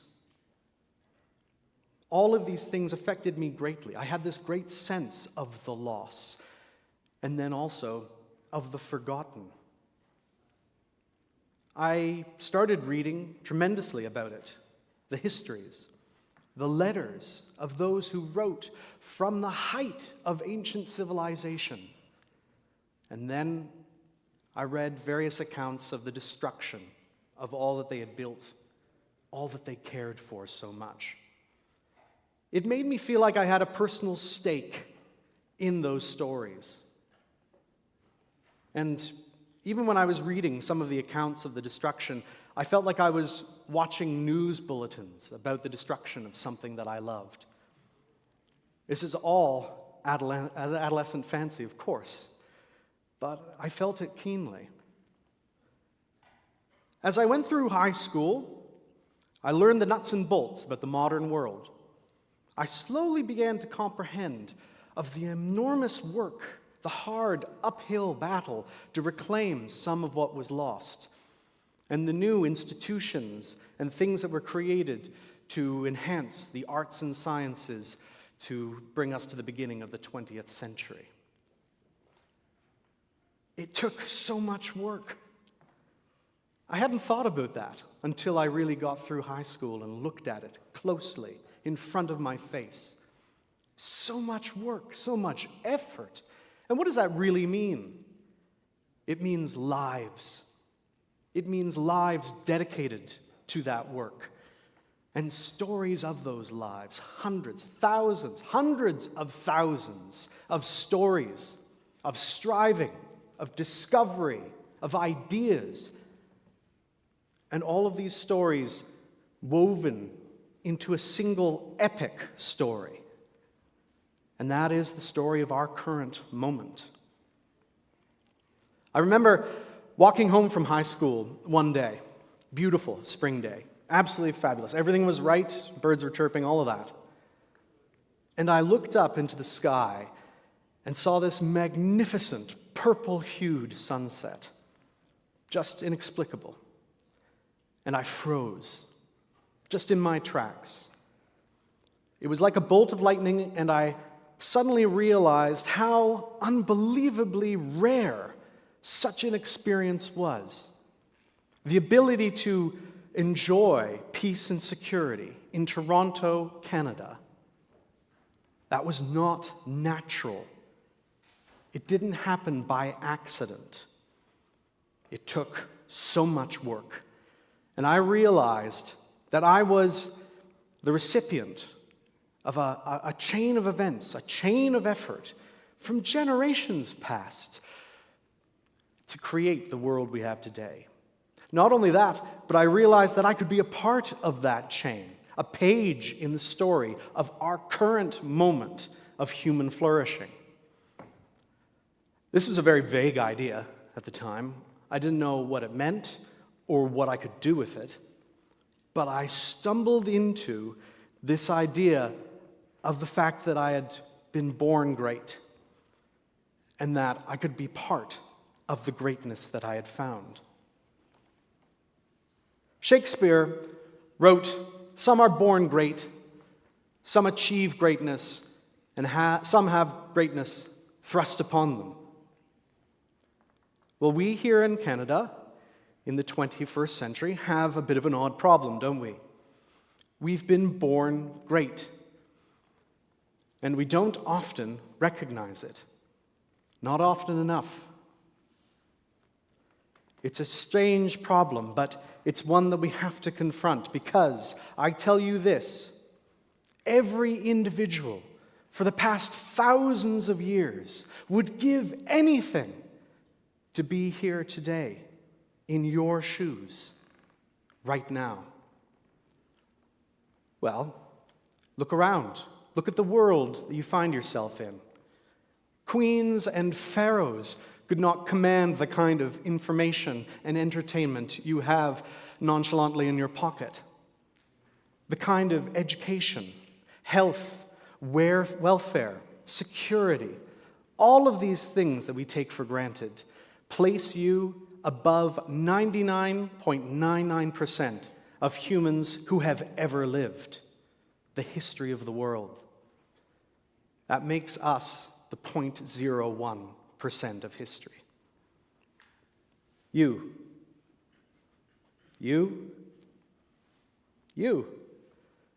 You're all the 0.01% of history. Now, to recognize this doesn't discount our current challenges, the many injustices and tragedies we have in our society today. It doesn't. But our point of view is necessarily informed by our experiences, what we know, and that of those in living memory. Now, for most of us, that experience means modern liberal democracy. And what does that imply? Well, things like near universal literacy, high rates of food and being able to access food whenever you can, low infant mortality rates, an expectation of security, and a world where poverty needs to be explained. That in particular, just think about that. Poverty needs to be explained for us today. When Adam Smith wrote his Wealth of Nations in 1776, it was wealth he was explaining. Poverty was just the expected floor that everybody experienced, the common condition. So how did we get from there to here? Through hard work, problem solving, institutions. 200 years ago, the world population, 80% of it was in abject poverty. 80% of the global population 200 years ago lived in abject poverty. Do you know what that number is today? It's about 9%. 9% of our global population lives in abject poverty. Still terrible, no doubt, but better than it's ever been in the past. I think that we can improve add more meaning to our lives by seeing them as part of this greater effort, the effort of institutions to improve the lot of everyone in this room. We have been born great. And what have we been born into?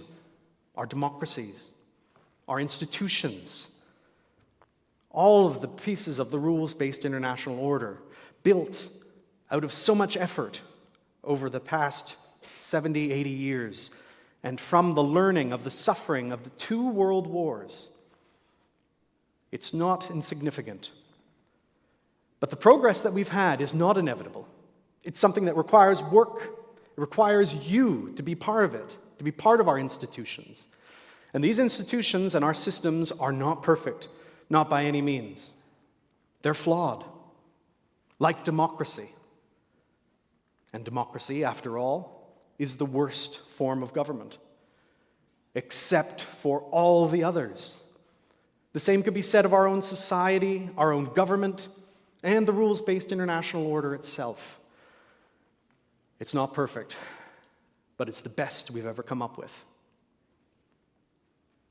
This is a rare story, and it's yours. Your story is of the flourishing of this current moment and all of the work that it's taken to get us here. So, make it your own. Step into it. Step up. Take ownership. Your story is greater than you can imagine. And I'd like to suggest that you see your own greatness, the greatness of our society and your role within it. It is a story of power and purpose through gratitude. It is my story, and it is yours as well. Thank you.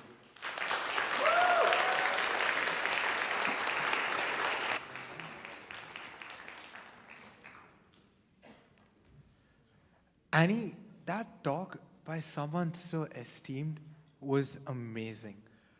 Honestly, I completely agree with you. And honestly, I'm going to take the words right out of your mouth. It was so many good nuggets of information. I feel like personally, just to process it all, I'd need a quick minute. How about 30 minutes? 30? 30 minutes sounds good.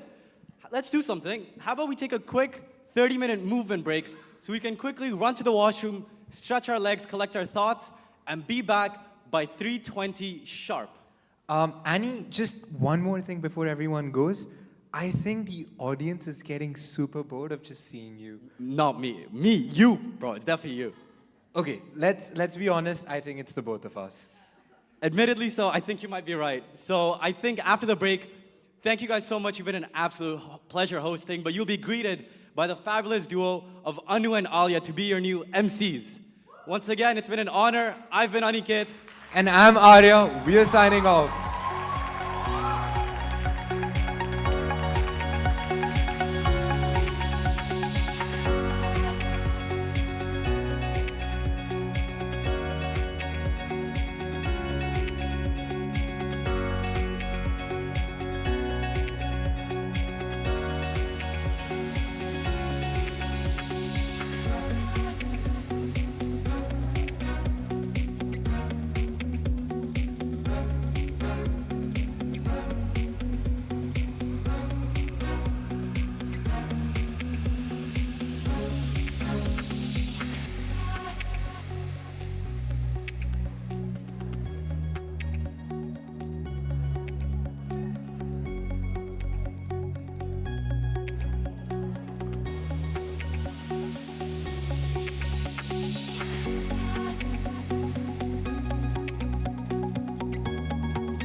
Hello, beautiful people.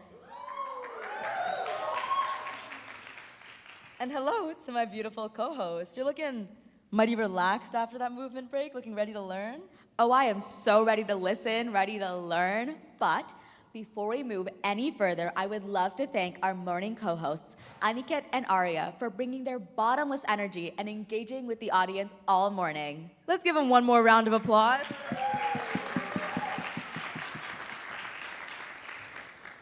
My name is Alia. And my name is Anu. And we are going to be your co-hosts all afternoon.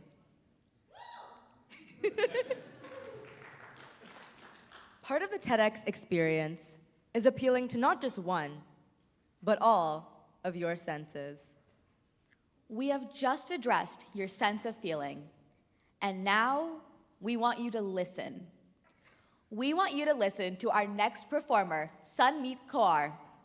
Prepare to be captivated by Sunmeet's musical odyssey as she takes us through a symphony of love. Please put your hands together for Sunmeet Kaur.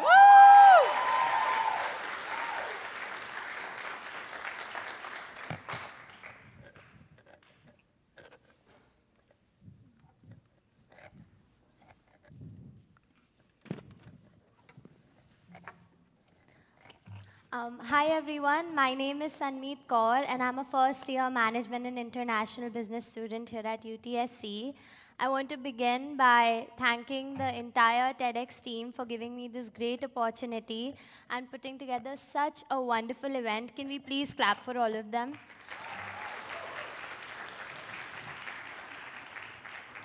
So the song that I will be singing would be in two languages, English and Hindi, a language that I speak back in my home country, India. Since this year's TEDx theme is provoke, resonate, and kindle, the song that I will be singing will provoke emotions for the ones closest to us and kindle love for those who we let go.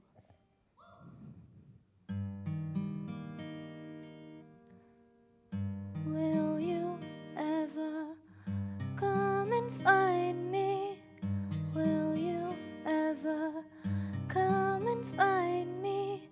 Will you ever be mine? When I close my eyes, you're here by my side. When I close my eyes, you're here by my side. All I ever really need is your love. Nothing I could say would ever be enough. तू थोड़ी देर और ठहर जा सोनिया, तू थोड़ी देर और ठहर जा, तू थोड़ी देर और ठहर जा सालिमा, तू थोड़ी देर और ठहर जा.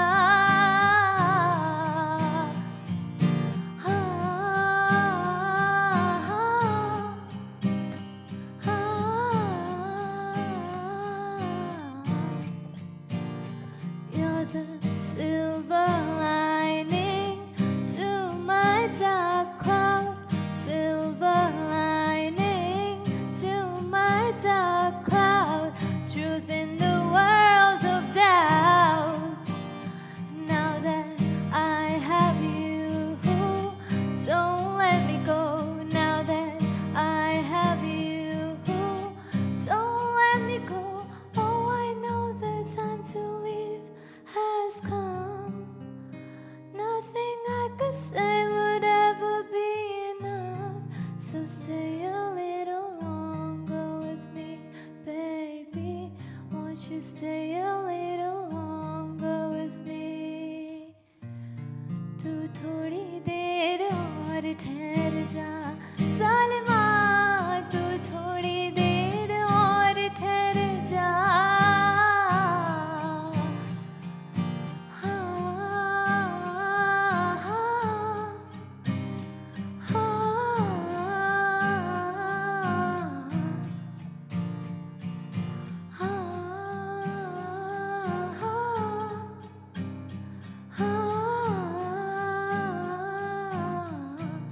So stay a little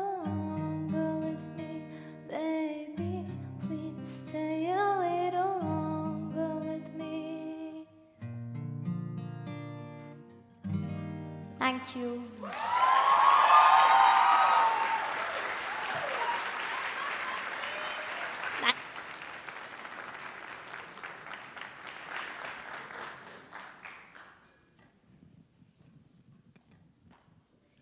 Do you feel that, Alia? That tugging at your heartstrings? Thank you so much, Sunmeet, for performing such a meaningful piece, evoking emotions for those we love and rekindling that love for those we have let go. Heavy on that second part, that rekindling love for people that we've let go. You might need to stop me tonight after that performance from sending some texts to some people. Oh, don't worry. I got you. Don't worry. With that, we'd like to introduce our next speaker, Sana Malik.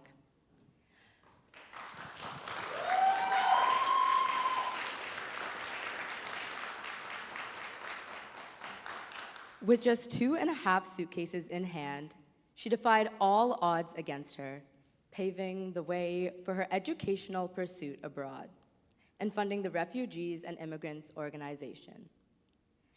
Her story will teach us to challenge prevailing racism and urge the audience to dismantle ingrained biases. We are often ignorant to the preconceived notions that we hold. Let's learn through Sana's eyes on how we can rewrite them.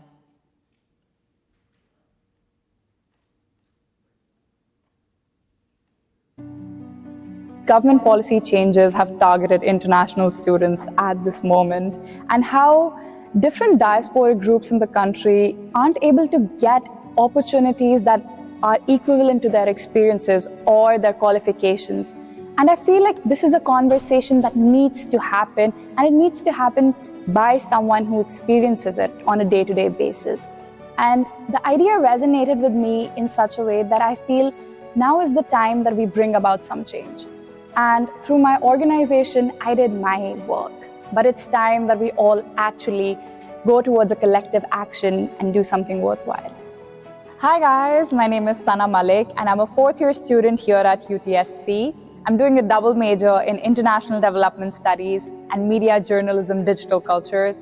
It's long, but it's cool, I swear. I'm also one of the few international scholars here on campus and a recent recipient of the Young Entrepreneur Scholarship. I founded the Refugees and Immigrants Organization, which is based at U of T, and that's the only United Nations-backed club on campus right now. Ladies and gentlemen, please welcome Sana Malik.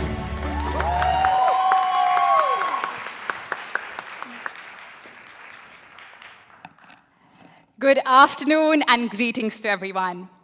My name is Sana Malik, and I'm an international student from India. I belong to a locality in Delhi that not even Delhiites know about. It's called Paschim Vihar.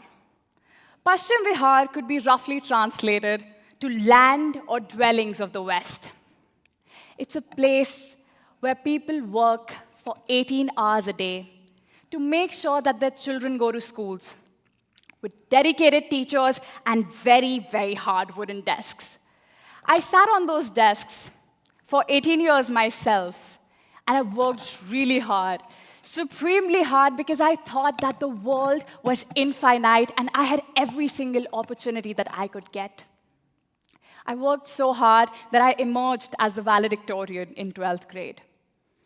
I stepped back to believe that students who go to acclaimed institutions, there isn't much of an IQ difference between them, but surely a great monetary one. So when I got the scholarship to study at U of T Scarborough, I was baffled. I was completely and utterly in awe of everything that was coming to me. So I did what everyone else had to do. I left behind my life.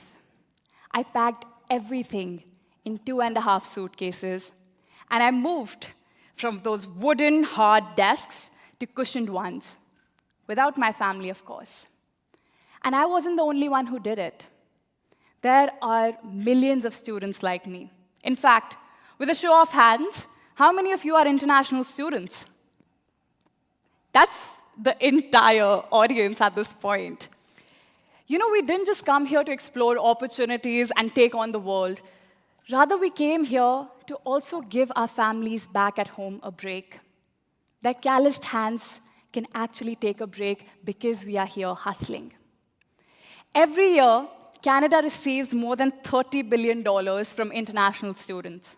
The country also welcomes more than 400,000 refugees, immigrants, newcomers, and that is something to be in awe of.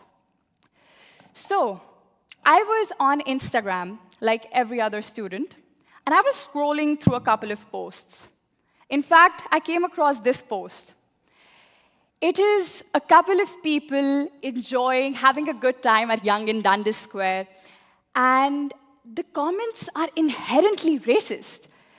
When I was speaking to my friend who had a vacation in Italy, he had the time of his life, dancing with strangers, just enjoying himself to the fullest. And the comments there and the comments here, there's a stark difference between them. This says, "Is this why my Uber Eats is late?" And I can smell this from Hamilton. There are multiple variations of these comments on multiple Instagram posts. And they show us something that is very problematic. Discrimination is often not overt. It is given through covert ways. And today, we are victims of it. In 2008, the United States went through a housing crisis. I swear it's connected. And very conveniently, the government shifted the blame to the newcomers, the refugees and the immigrants. They said they were taking away everything. They said that they had bad debt. They were so problematic that they never considered the institutional problems in the country. They simply shifted the blame to those who were marginalized, to those who needed the most help to excel in the country. Canada, unfortunately, is following suit. I'm sure each and every one of us listens to the news. We hear our politicians talk a lot. But these politicians, the housing crisis, the unemployment crisis, every major crisis that is preventing the country from moving forward is because of us. And that is not the truth. We lift your Amazon boxes. We pack your Subway orders. We drive your Ubers, no matter what our qualifications were from back at home. A neurosurgeon has no business driving a cab, but he does that just so he could excel in this country. There is a very problematic us versus them narrative being played. Stuart Hall died telling us this, that ostracizing the other is going to benefit no one. It's going to make sure that the social fabric is going to be torn. Today, I'm not here to rant. I'm here to tell you about the untapped potential that the country holds. These people that are at the margins, they can do so much. We are not rudderless ships. We didn't just come to the country and take away Canada's land. In fact, most of us were invited. We pay taxes, we work hard, we aren't afraid to live in congested housings. But at the same time, we have qualifications, academic and professional. So I started something called the Refugees and Immigrants Organization. TRIO understands that a lack of a Canadian experience, the lack of a robust corporate network, and also the discriminatory machine learning algorithm can put us behind. So we connect them to mentors who came from similar settings and were able to navigate these challenges. And they give them hope that all is not over. Today, I want to urge you all. I'm sure most of you know people who are in the same boat, who need help. Instead of ostracizing them and telling them, you are where you are, if you work hard, you'll gain success. It's not that easy. You want to make sure that they have the right resources, that they have the right help, that you put forward your hand and you make sure you're not an anonymous keyboard warrior typing away about your Uber Eats order being late. And I give you all an opportunity to say that if you don't like it, you can simply go back to your own country. That's not nice. But you also forget the 200-year harrowing history of colonialism. You also forget that if we all went back to our own country, religions wouldn't have existed. The Silk Route wouldn't have been developed. Internet would have been a thing with the US Army. Globalization would have been a utopian thought. And this girl from Paschim Vihar, New Delhi, wouldn't have been here in front of you giving a speech at TEDxUofTScarborough. Namaste.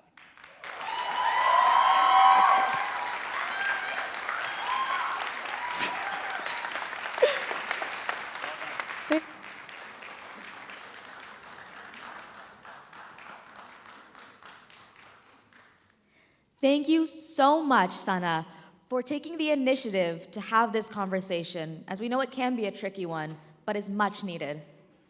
As underrepresented women of color ourselves, seeing and hearing people like ourselves start these conversations is empowering. Just a little introspection goes a long way, and I admire how each of our speakers today, directly or indirectly, have been encouraging that. Switching gears a little bit, I have a question for you. Yeah? What's up? So I'm majoring in computer science, and our good friend chat comes up pretty often.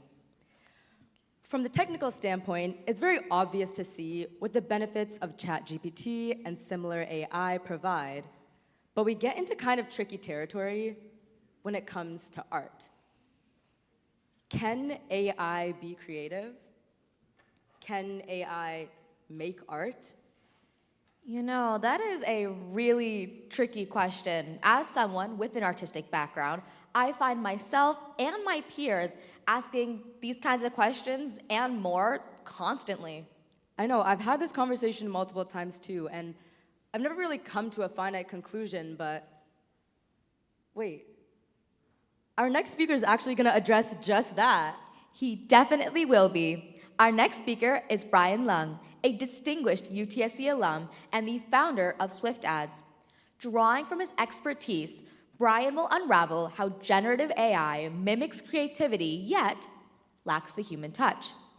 His words will ignite your curiosity with a central question. Does the key to this dynamic begin with the artist or the tool? Let's search for our answer with Brian Lung.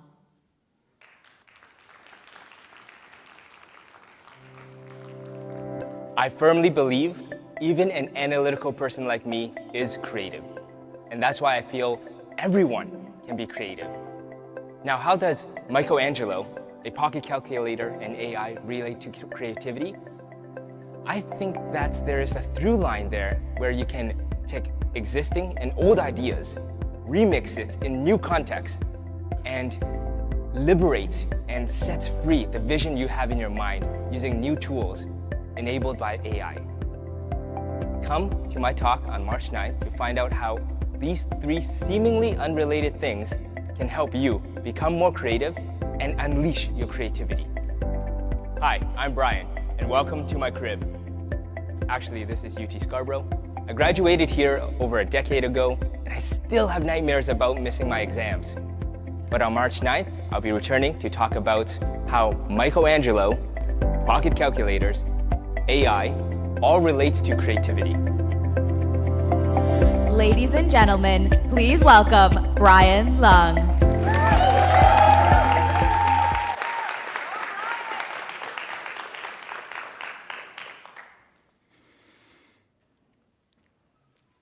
What comes to mind when you hear dun dun dun dun dun dun dun? Now, depending on when you were born, maybe Vanilla Ice, or Under Pressure by Queen, or maybe even Happy Feet. These three all feature the same bass line, sampled and remixed into something new over and over again. Is that creativity? My name is Brian. I run an ad agency and an AI startup. Whenever I tell people I'm in advertising, one of the first things they say is, "Oh, you must come up with slogans, logos, TV commercials, just like Mad Men, right?" Oh, how I wish that was true. I'm not that cool. Those characters are the creative type of advertisers. I'm the analytical type. My colleagues that are creatives, and the show actually depicts them very well, they deal with beautiful words and ideas. I deal with numbers and spreadsheets. Lots and lots of spreadsheets. Now, to my credit, though, I have moments of inspired creativity. Well, sort of. I just take old campaigns that I've read about in publications and online, I remix it, I build upon it. I create something new that caters to my clients' needs. Is that creativity? I think the creative process involves taking inspiration from what's been done before and building upon it in a new and inspiring way. As Ludwig, a famous streamer and YouTuber, would put it, do the yoink and twist. Take something that's been done before and put your own twist on it. Throughout history, we see many famous artists take inspiration from and even copy older masterpieces over and over again. Let me take you back to the Renaissance. The year is 1499. Michelangelo had just finished carving the Madonna della Pieta. It depicts the Virgin Mary holding a lifeless Jesus. It's his finest work and the only piece he's ever signed. 55 years later, he creates another Pieta, but this time, he includes an Easter egg. One of the figures is a self-portrait. This sculpture, called the Deposition, was never finished. Some even speculate that he tried to destroy it because he was so unhappy with it. Despite the contrast, completed, proud, unfinished, disappointment. These two sculptures serve as inspiration for thousands, if not millions, inspiring one Caravaggio, who paints the atonement of Christ. Jesus' pose in this painting is directly inspired by the Madonna della Pieta. Now, if you look closely, there is a secret to this painting. Caravaggio transposed Michelangelo's self-portrait into his painting. Caravaggio took inspiration from and copied elements from two different sculptures and incorporated into his work. This is my favorite example of taking inspiration from and remixing what's been done before and creating something new. Heck, even Picasso has done it. His painting, Woman with a Book, is inspired by another one called Madame Montessier. You guys see the semblance, right? Yeah. Now, we can all agree that these are definitely examples of creativity. So, what is creativity? And is AI creative?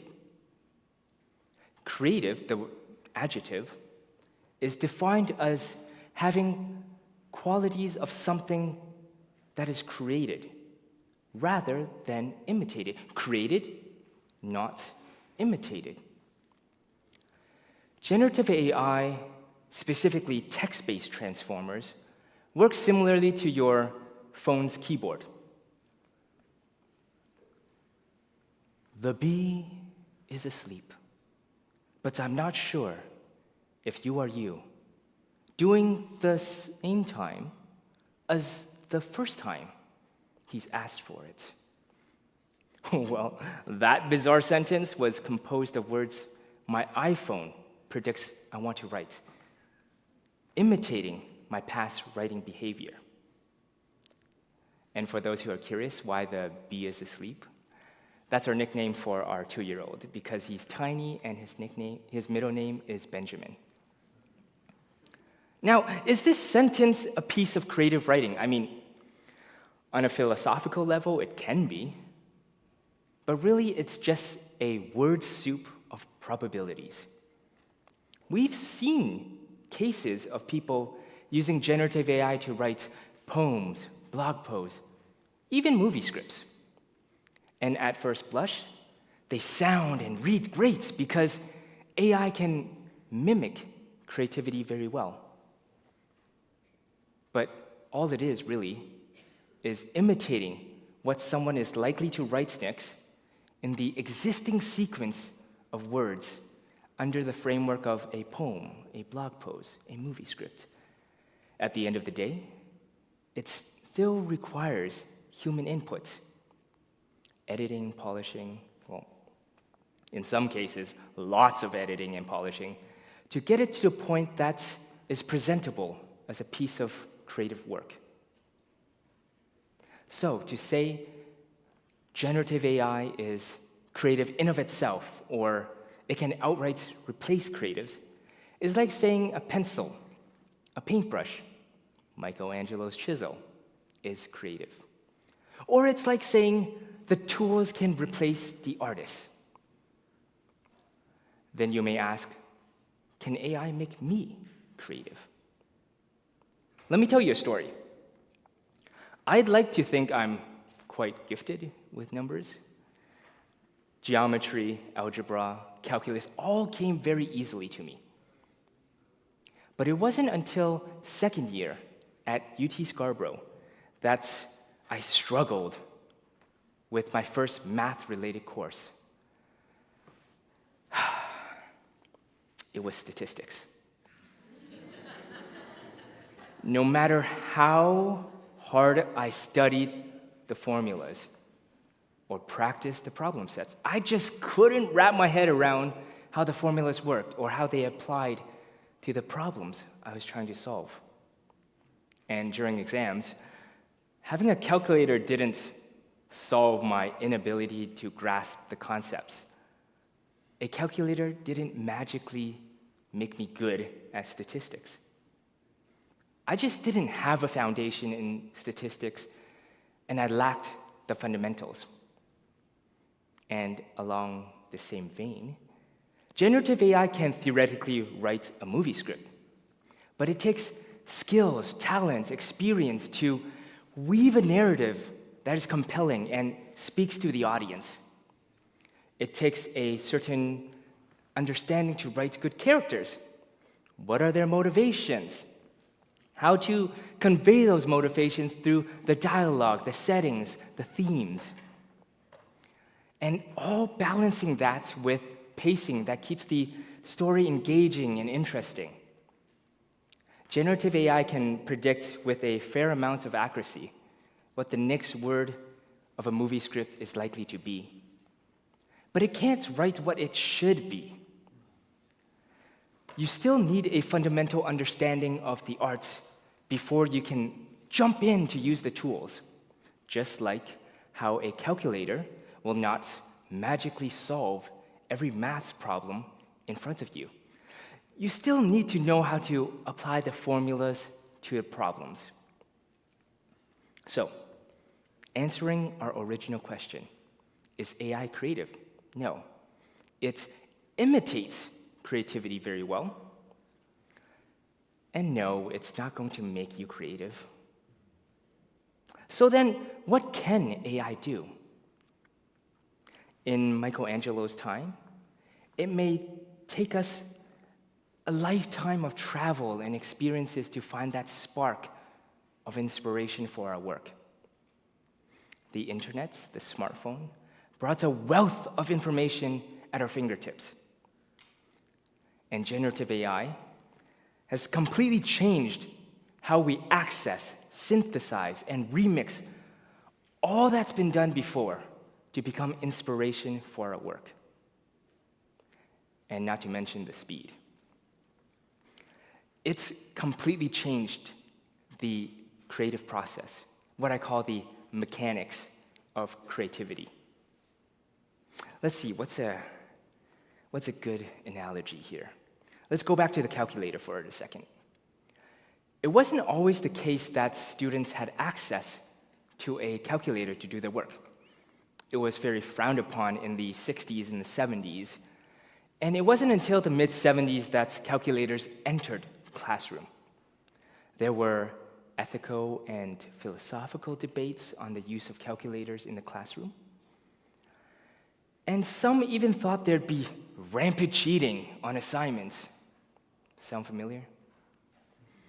I'd like to think that the widespread adoption of the calculator in the classroom enabled us to focus on a higher order of problem solving. Take pi, for example. A weird flex that mathematicians had was to calculate pi by hand with more and more digits and more accuracy using Archimedes' method called bisecting polygons. The more sides of the polygon you'd have, the more accurate you get with pi. We got to the point of a polygon with more than 2 to the power of 62 sides and 38 digits of pi. But when I ask you to do calculations with pi nowadays, you pull out a calculator, you press a button. You don't pull out a ream of paper and start bisecting polygons. You've got better things to do. You can focus on a higher order of problem solving instead of the mundane manual calculations. Imagine what you can achieve when you're no longer bound by the cumbersome mechanics of your art. Generative AI has unlocked a brand new field of creativity for me. Remember how I said this tool is great at predicting what comes next? All the easier if it follows a well-defined structure and there's certain patterns to it, say something like JavaScript.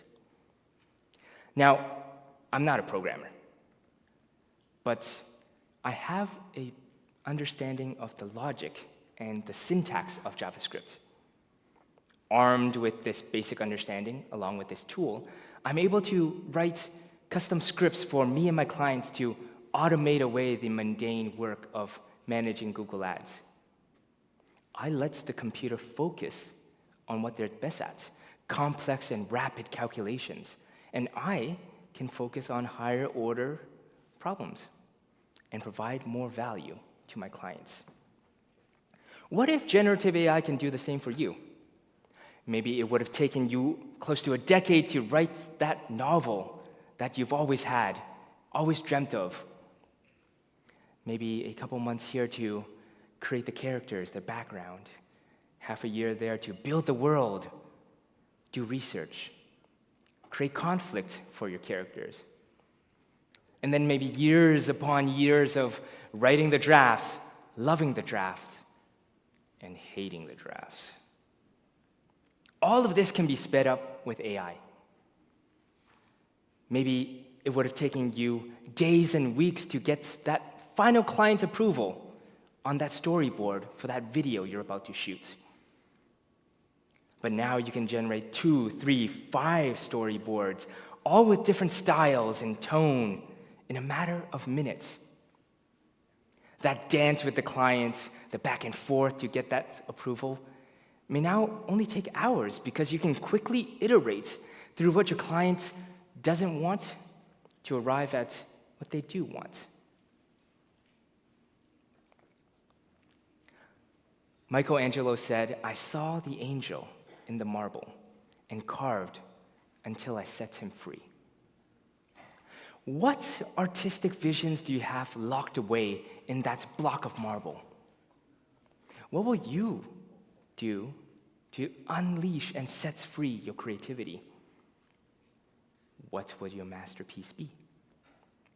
Who will you inspire? Thank you.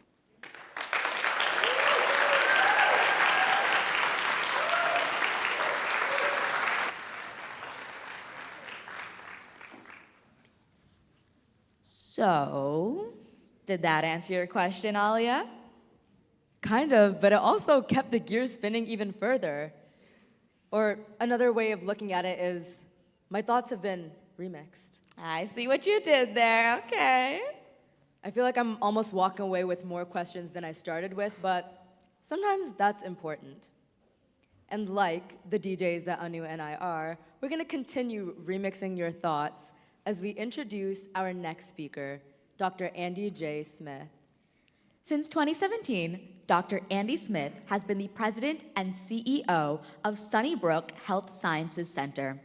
With a long-established career as a surgeon and a recognized leader in the management of colorectal cancer, Dr. Smith's dedication to improving healthcare outcomes and his collaborative approach make him a respected voice in the industry.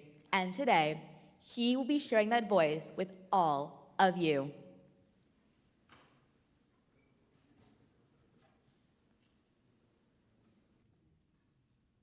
In my talk, I'm going to speak about my journey from high school to university and then becoming a surgical trainee and finally a staff surgeon at Sunnybrook, and then how I moved along to becoming a healthcare leader. As I look back on that journey with great gratitude, I think of the people that had a big impact on me and the place that impact was had, whether it was positive or negative. As I now think about my own ability to impact people in a positive way, in a mentoring way, I like to think not only of what the topic of the mentoring is, but also how to make this place special, and how, for me, that has translated into a wonderful series of walks with mentees in the ravines of Toronto.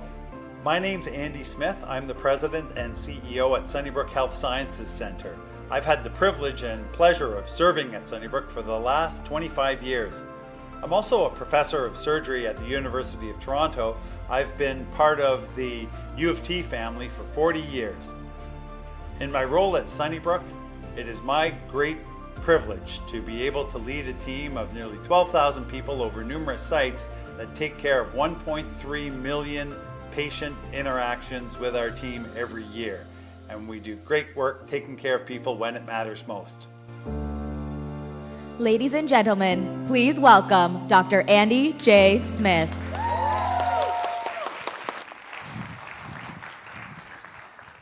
Well, good afternoon, everyone. My name is Andy. I am absolutely delighted to be here.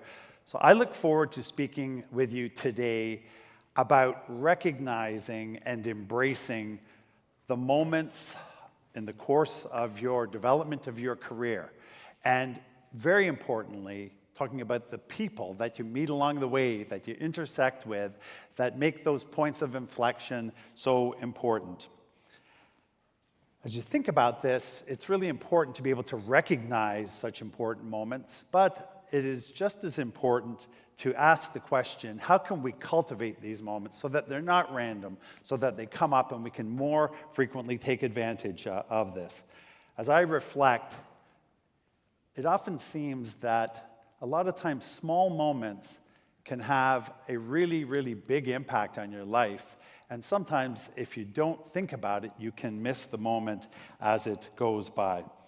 So I would like to have the opportunity here to speak to you, to reflect on my own journey, and then talk to you about some of the ways I've thought about being more intentional about interacting with people to try to identify and to support and to create those kind of moments for other people and for myself. I am very proud of our team at Sunnybrook. I'm CEO of the large academic health science center, and we are very, very privileged to be able to care for thousands of people over the course of the year in some of the most important junctures of their life, whether they've been in a car crash or have a heart attack or a stroke or a serious burn.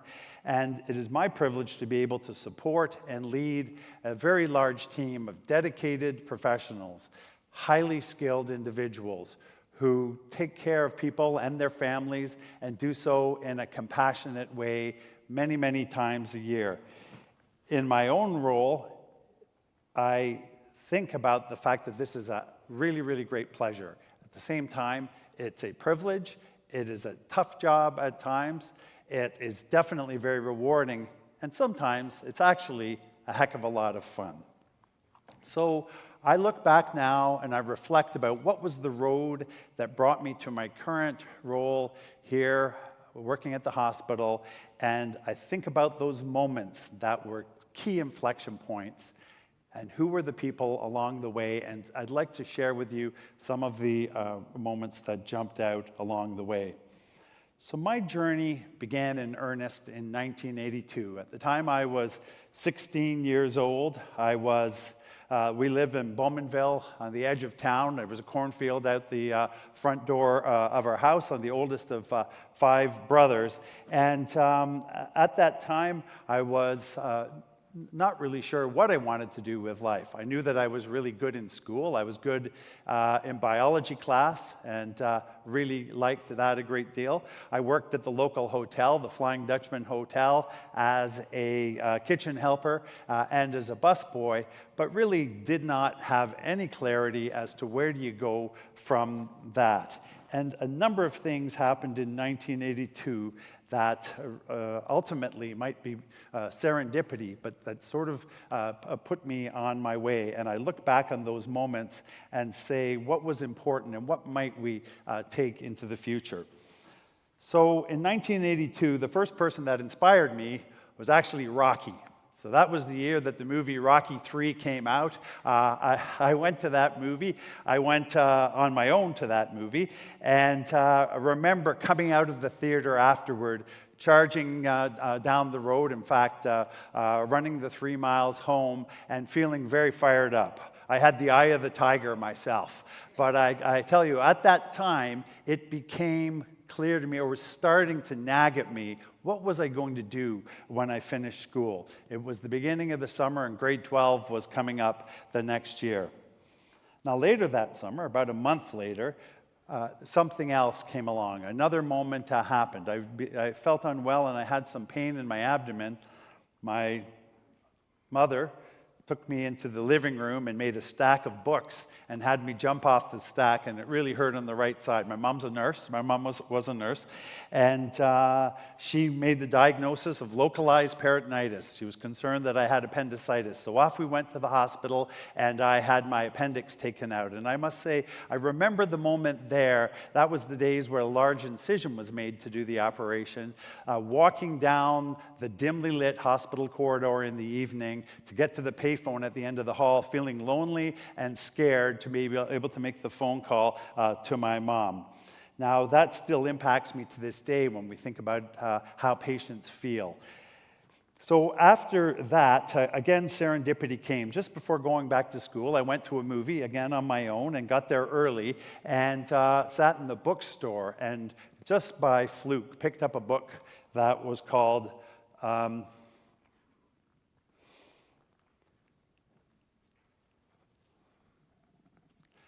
Doctors by Martin O'Malley. And that book had me voraciously reading through the chapters and thinking and being enthralled by the incredible stories of the doctors compassionately and skillfully dealing with all manner of human challenges. And it was very, very charging me up and gave me the strong sense that that's what I wanted to be. I wanted to be a doctor. Now, back at school, plunging ahead with all of the efforts at school, the next moment that came along was a hurdle, and it was an unexpected hurdle. I knew that I wanted to be a doctor, but who would I ask about this? And one day I came out of gym class after school, having played basketball, brimming with energy, and I saw our English teacher. He was the teacher that had a master's degree, so I thought that best qualified him to give advice. I went running up to him, caught up to him in the stairwell, and I didn't expect negative reaction, but what he said to me when I asked about the idea of being a doctor is, well, people from Bowmanville don't think about that. You don't have the connections to do that. You should think about being, and he gave a few other suggestions. And the sense of deflation that came over to me was very, very palpable at the time. Now, it didn't get much better when a few weeks later at home at the dinner table, I had the sort of courage to bring it up. And it was the first time that my parents really gave me an answer that basically said, you know, we can't help. They were both immigrants, my mom from England, my dad from Jamaica. And the sense was no one's ever gone to university in our family, don't really know what to do. So as we all do, you just sort of keep on going down the road of your journey. And it was an unexpected moment, months later in that school year, at the Flying Dutchman Hotel when I was working chopping vegetables for the brunch, for the Sunday brunch, when Mr. Burke, the operator of the hotel, came and started talking to me about the University of Toronto and St. Michael's College, where he had gone, and how enthralled he had been by his time at the University of Toronto. So off I went to the University of Toronto, eventually did get into medical school, and now I want to move from high school and move into medical school and mention two juxtaposed moments that really stand out. The first was I had by that time learned and been able to take advantage of having wonderful mentors and teachers come into my life. And my most important mentor took me into the operating room and out of the blue gave me the needle driver to take a stitch. We were doing an operation on the aorta, the big blood vessel in the center of the body, and he said to go ahead and take a stitch. Now, I don't know whether it's because I had had 2 large coffees that morning, or maybe I'd been out the night before, or maybe it's just the surge of adrenaline that comes with wanting to do so well and being taken off guard. But my hand began to shake, and I couldn't do the stitch properly, and I really could feel that sort of crushing sense of disappointment that stayed with me for quite some time. Down the road, we keep going ahead, and eventually I did become an intern, and the next moment gave me a different view of myself. And again, it came unexpectedly, but had a profound effect. I was closing up or sewing up the scalp of a patient at the end of a neurosurgical operation, and unexpectedly, I was just sewing it sort of more of the easy part at the end of a neurosurgical operation where I would have just been the assistant. But the neurosurgeon, Dr. Fleming, came and looked over my shoulders and said, "Young man, you've got a great set of hands." And I remember the sense of elation and confidence that flowed through my body and what that meant for me along the journey. Fast forward now, I continue along the surgical journey, and now I'm a resident learning how to do operations, slowly but surely becoming more and more confident in the skills required to be a surgeon. And then it starts to become clear, well, what am I going to do when I get done? How do I go forward from here? And at that moment, again, out of the blue, somebody had an impact on me. Dr. Sharif Hanna, who was the head of general surgery at Sunnybrook at that time, who I'd never met, phoned me or had his secretary phone me, and I came up and I arrived at Sunnybrook and walked into his office. It's a sun-splashed room, and he was really an individual that radiated joy and enthusiasm for everything in life. And he spent 90 minutes talking to me about how fantastic a future for Sunnybrook would be and how he wanted to build a team around cancer surgery and how he could see me in that. And once again, it gives a sense as to how important it is for somebody to creatively see what you can be when maybe you had no clue as to what that might be the opportunity for you. A couple more years go by, I finished in Toronto, went off to New York, and then came back and found that Dr. Hanna was not finished with me. He was still the head. And then I noticed, or at least I notice now, when you look back, Dr. Hanna was very deliberate about bringing me to his office periodically and methodically making tea and sitting down with me and telling me about the concepts of being a servant leader, about this idea that it's not about me, it's about the team, and really embedding the whole idea of this question, how can I help, embedding it into how you see the world, how you approach people. And Dr. Hanna said to me, "You have a great future as a leader." He kept telling me that. And one of the things I must say, whether it's good or bad, if someone keeps telling you something, eventually, to some degree, you begin to believe them. So my journey went on. I will stop at this point of that, but I'm going to ask the question, well, what did I learn from all these experiences in my position now? How can I help? And I think that the thing that has been most impactful for me is walking. And I have first, of course, noticed for myself that walking did great things for my mind, great things for my energy, probably great things for my health. But more importantly, the ability to go walking with other people creates a sense of energy that you just can't get in a coffee meeting, or you just can't get if you're having a beer or having a sit down in an office, or certainly not on a Zoom screen. And this became more and more of a focal point to say whether I'm acting as a coach, or whether I'm acting as a mentor, or whether I'm trying to solve a problem together with other colleagues. Can we get out there for a walking meeting?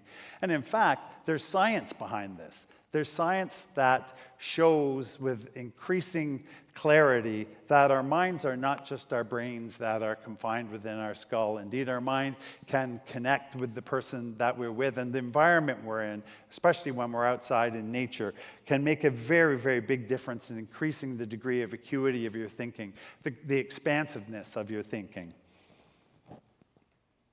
So this has become my way of trying to not only cultivate moments, but be able to create moments that matter for others. So this is a collage that shows some of the walks from the last year or so. And as I reflect on some of these people and some of these walks, and sometimes it's as a mentoring situation, and sometimes as a coaching situation, and sometimes just getting out there to solve problems, it is really impressed upon me that we lift each other up, that this ability to get out there and being very intentional about the idea of what if we create a small moment that makes a difference? What if we create a big moment? And just maybe, sometimes, is there an opportunity that you can create a profound moment? So, as I conclude here, here's what my advice is, or here's what my thought is.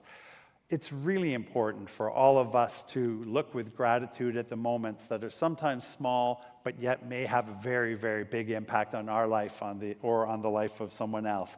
And I do think that with a little bit of intentionality, it's possible to increase the likelihood that happens. For me, it's getting out there and walking. For Dr. Hanna, it was having you into his office and making tea in a very deliberate, thoughtful manner. So what is it for you? Get out there, create moments, and all the best. Thanks.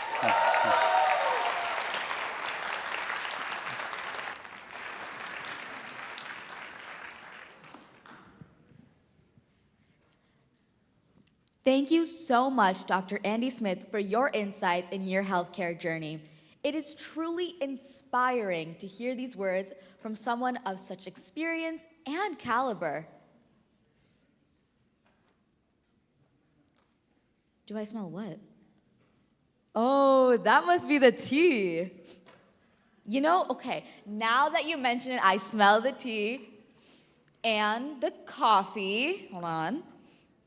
And the cookies. The cookies. You know how I've been waiting for those cookies. Oh, those cookies are so good. How about we give our audience the space to enjoy all of these delicious treats? That sounds like a plan to me. Let's take a quick break here to enjoy some refreshments, head to the washroom if you need it, and come back all freshened up for our last leg of the day. We expect you to be back here promptly at 5:10 as the doors will be closing. So take some time, enjoy those cookies and those drinks, and we will see you soon.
Welcome back, everyone. Weren't those treats absolutely delicious? Those cookies were everything I needed. Oh, they hit. Oh my God. One friendly reminder to our entire audience, just be mindful, please no photography or videography for the duration of this last leg. Moving forward, how about a performance to welcome us back from none other than our own UFT Jalak. UFT Jalak is a dance club that represents the diverse culture of South Asia. Based in UFT Scarborough, Jalak is a dynamic group from all over the GTA with a shared background in multiple styles. The word Jalak translates to glimpse in Hindi, and today, Team Jalak will show you a glimpse of their talent.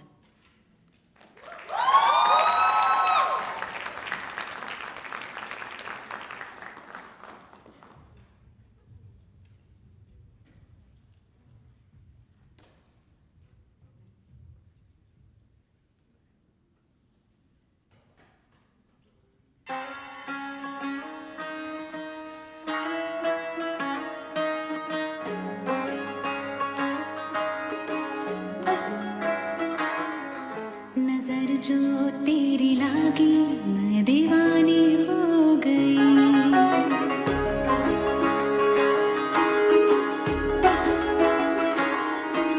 दीवानी हाँ दीवानी दीवानी हो गई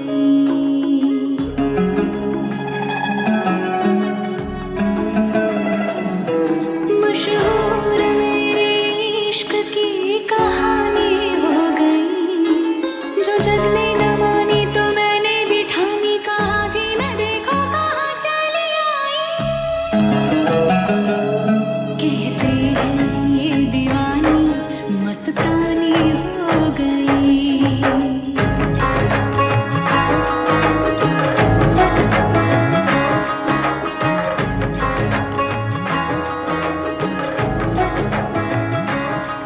मशहूर मेरे इश्क की कहानी हो गई जो जग ने न मानी तो मैंने भी ठानी कहा थी मैं देखो कहाँ चली आई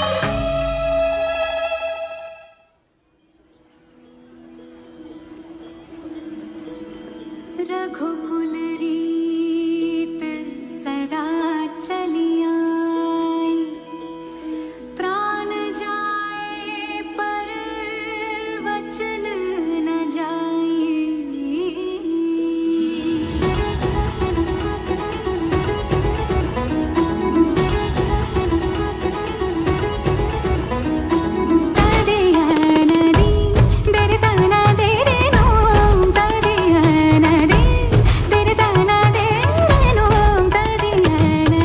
रघुवर तेरी राह निहारे रघुवर तेरी राह निहारे सातों जन्म से सिया घर मोरे परदेसिया आओ पधारो पिया घर मोरे परदेसिया आओ पधारो पिया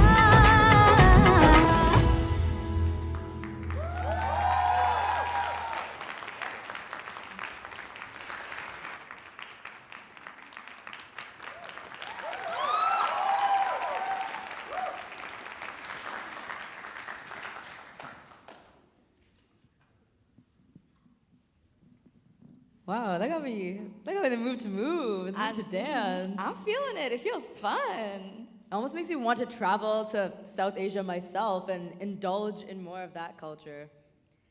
The thing is, I actually don't know a lot about travel, but there is somebody here who does. Introducing our next speaker, Anahadbir Singh. At age 18, Anahadbir has traveled to 25 different countries. His talk will challenge the traditions of education and teach us that learning is not transactional. Let's learn more about Anahadbir.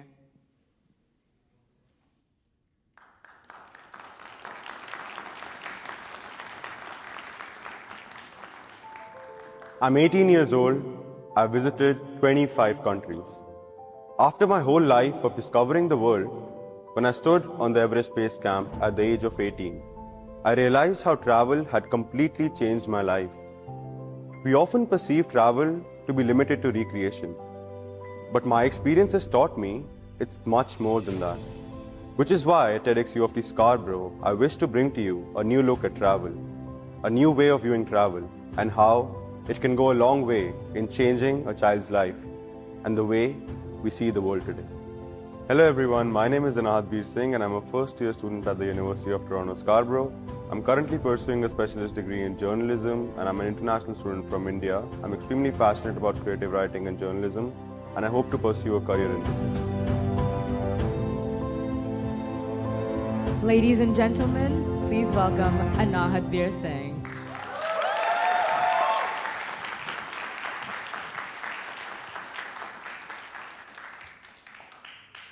Ladies and gentlemen, standing here today, if I were to ask you one simple question, what do you think is the best form of educational investment for a child? What would you answer? What is the first thing that would come to your mind? Let me guess. An overly expensive high school or a college degree from one of the most elite universities of the world, which probably rejects 99% of all its applicants, right? The unfortunate truth is that for a lot of people, this is exactly what a successful educational path looks like. Now, this debate could even go on for hours around online courses, encyclopedias, and personality development classes, to name a few. But you know what? Let us do something. Let us change things up a little. Just for this moment, I want you all to do something that a lot of you have probably done just minutes before your exam. Forget everything you have ever learned and break down every prerequisite to learning that has ever existed in your mind. And now consider this. Could the answer to our debate lie in a series of boarding passes to destinations unknown? Yes, I know what you're thinking. A beachside vacation to Hawaii or a getaway to the mountains of Alberta. Wait a minute. That doesn't sound very educational, does it? Well, that is not our fault, because it is only human to believe that travel is limited to recreation. And I myself thought the same way for the longest time. Because let's face it, who has ever hopped on a flight to Mexico wearing a nice floral t-shirt and their sunglasses, super excited to gain knowledge?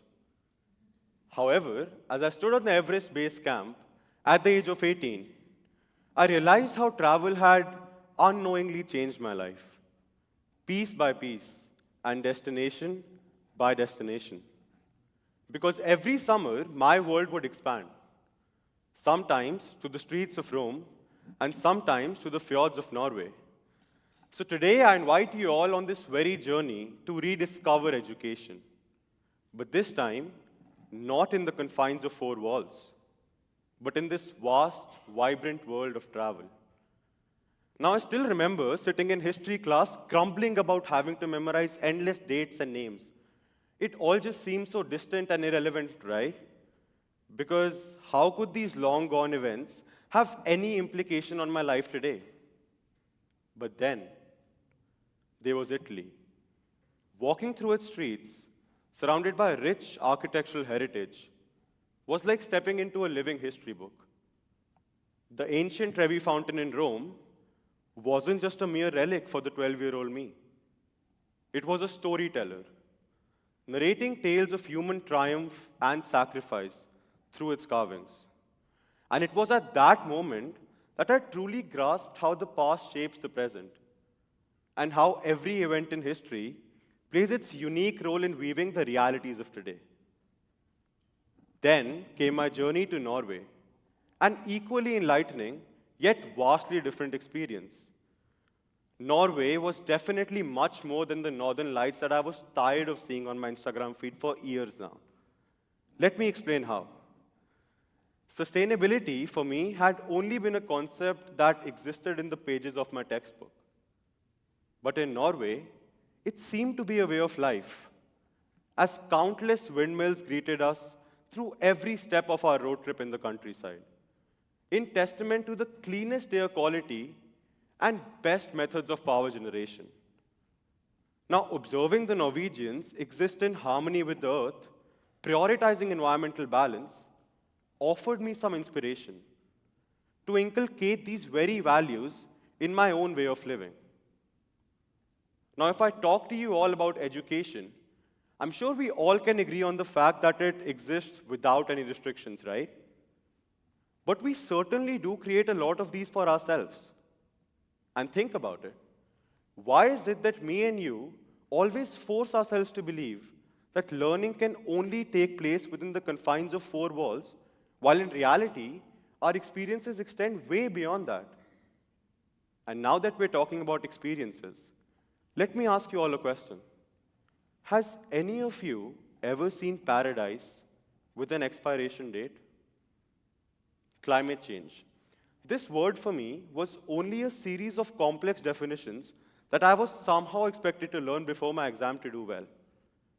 However, I was soon to realize how drastically mistaken I had been when my constant admiration for the serene landscape of Maldives came to an abrupt halt. A tour guide was pointing to places where the sea was reclaiming the land. But only this time, not in a textbook, right in front of my eyes. This moment made me wonder, how many sunsets does this place truly have left? What this also made me see was the unpredictability in our lives today. Look around yourself. All of us here today currently exist in a world where life has become so fast-paced that people work tirelessly every second of every day trying to inch closer to that one job and that one promotion, only to eventually get burnt out and blow all of their life savings on a relaxing vacation at a 5-star resort. So the single biggest barrier that exists between us and travel as an educator is what we perceive travel to be. Today, travel has become synonymous with lavish vacations, stays at 5-star resorts, and flying off to international locations. But don't you all think that this narrow perception of travel somehow overlooks the true essence of it? Because my life experience has taught me that travel is truly about stepping out of our comfort zones, experiencing new cultures, and learning from new experiences. So don't you think it is time we break away from this life of extremes, where school is a burden for children and travel is an escape from it? Because in reality, learning can take place at any point of time. A trip to the nearby village can be as enriching as a trip across the globe. Because truly, it is about meeting new people and engaging in activities that challenge and inspire us. So while these experiences never seem to get me 100% on any of my assignments, they became a pathway to a life more meaningful. A life which I measured through moments and experiences, not through the grades on my report card. So as we come to the end of this journey together, I hope you all see that the world is not just a place we visit. It is a vast and vibrant classroom. Travel is absolutely not a break from learning. It's an integral part of it. It teaches empathy, awareness, and understanding in ways no traditional classroom can for any child. So as we prepare for a future that's increasingly global, let us redefine education today. Let us redefine travel today. Let us give our future generations a passport full of knowledge and a suitcase full of real-life experiences. Because whether it is a trip to Norway to see how sustainable life can be, or a visit to the nearby village to witness the challenges of an underprivileged life, travel and education can go hand in hand.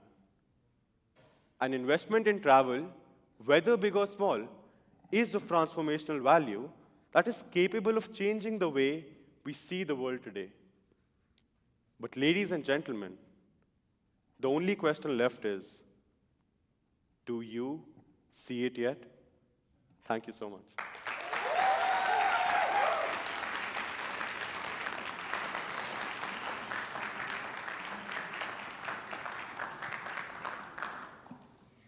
Thank you so much, Anahad Bir, for sharing your inspiring stories and helping change how we can look at travel and education.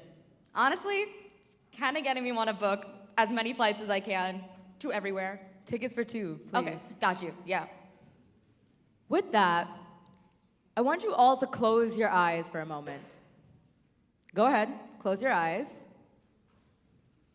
Now listen. That's the sound of hundreds of minds moving and growing together. Those seeds that have been planted today, the fresh perspectives that have been rooted. This is only the beginning. Open your eyes just in time for our final speaker of the evening, Mithiran Manogaran.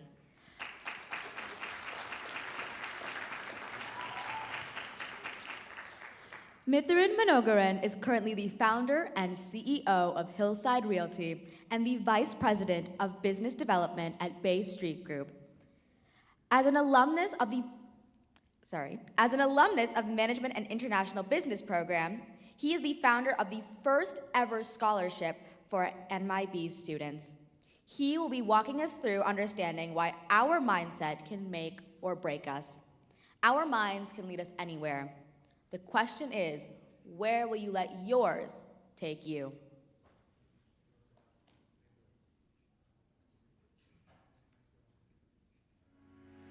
We oftentimes think about did this person do this? How did this person do that? How did this person become so successful? How did this person fall so much in life? It's a simple answer, mindset. You really need to understand and know how to control and think with your mind to help you elevate in life. Because the reality is a lot of us have limited beliefs in our minds that hold us back from accomplishing our goals. Now in this talk here, guys, I'm going to be going in depth of how you can unlock your mind and the thought of belief and manifestation to help you achieve great heights in life that probably you didn't even know you could do. Hey guys, Mithiran Manogaran here. I'm the founder and CEO of Hillside Realty, and I'm also a freelancing South Indian violinist as well. And I am a UTS alumni who graduated from the MIB program in 2016. Ladies and gentlemen, please welcome Mithiran Manogaran.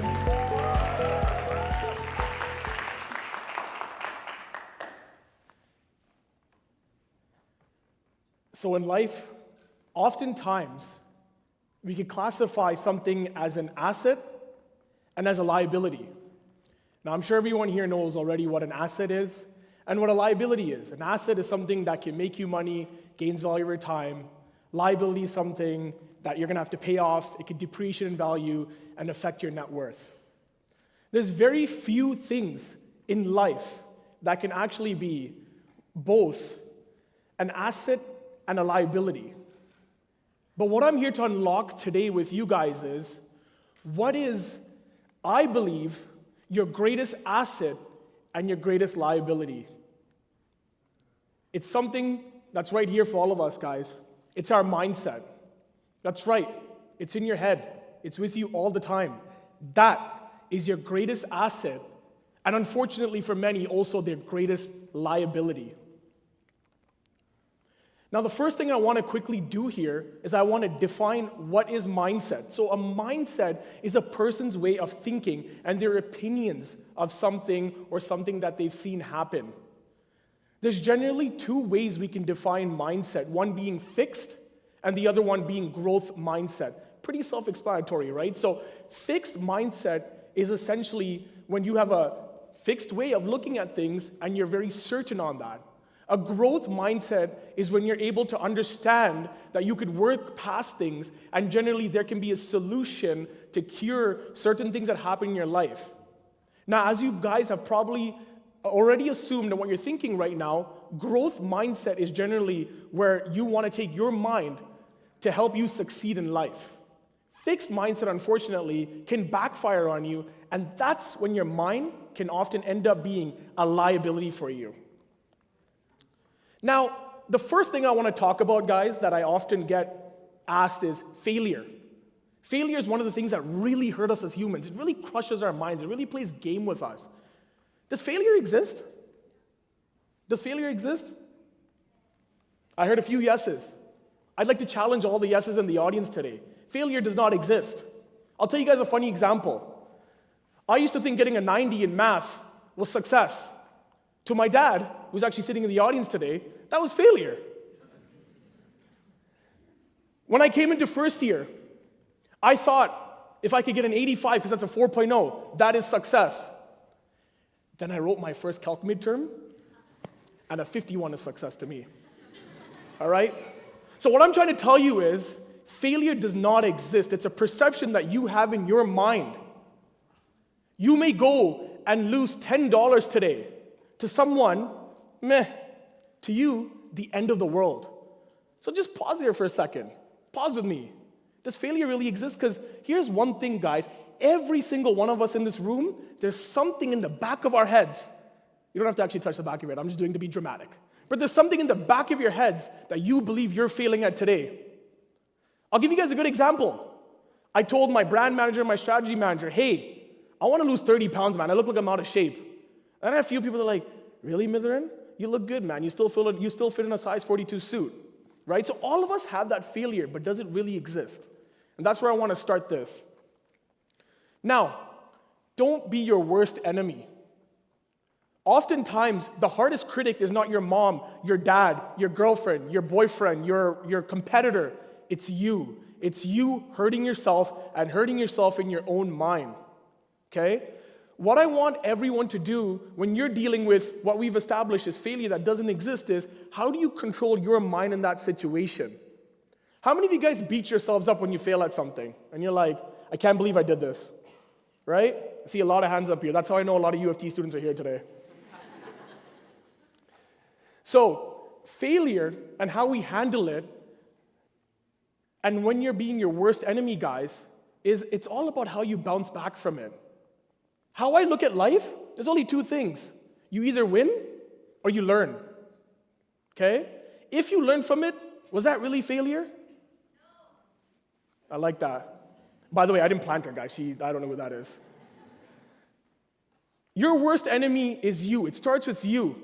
I want you guys to go look at yourselves in the mirror and say, I love me. I'm going to embrace whatever failure it is, and I'm going to learn from it. You fail a test, go write it back. You lose money, go make it back. You lose a girlfriend, find another one and make it work with her, either or. Where does it start? I mentor a lot of students. I mentor a lot of people in business today as a CEO of my company. And I will always hear someone, Mitharan, I want to be the next billionaire. I want to be the next Elon Musk. Yo, I want 100 on my exam. You know, Professor Dewan's marketing, I'm going to get 100 on it. I think he's somewhere in here. Stop with the end goal, okay? You don't go from 1 to 10. It's 1, 2, 3, 4, 5, 6, 7, 8, 9, and then you get to 10. Start with the habits. I'm a big basketball guy. Everyone talks about LeBron James. We see him at almost 40 years still dunking the ball, still crushing guys half his age. But what you guys don't realize is he puts himself through the work every day. He does the 1%. You know, one of my mentees, he's like, oh my God, I wish I put $100,000 into NVIDIA last year. Anyone follow stocks? That stock blew up. It went up 235%. I know, man, we could all be rich if we put our money into it, right? We're blowing our minds because the stock went up 235%. But what about if you guys got 1% better every day? Wouldn't you be 365% better in a year? Better than that NVIDIA stock that your jaw's on the floor about? Have you thought about that? I'm going to give you guys a good example. One of the most relevant examples that still stick in my mind till today is the guy who went to the gym every day for 5 minutes for 21 days. So there was this gentleman, he went to the gym every day for 21 minutes. Apparently he would just go and take dumbbells and just do 5 minutes. First few days, no one really realized him. Then after that, the regular Jimmies were like, what is this guy doing here? He comes here for 5 minutes, what's wrong with him? Well, he drives longer to get to the gym than his actual workout. But what he didn't realize was he was building a habit.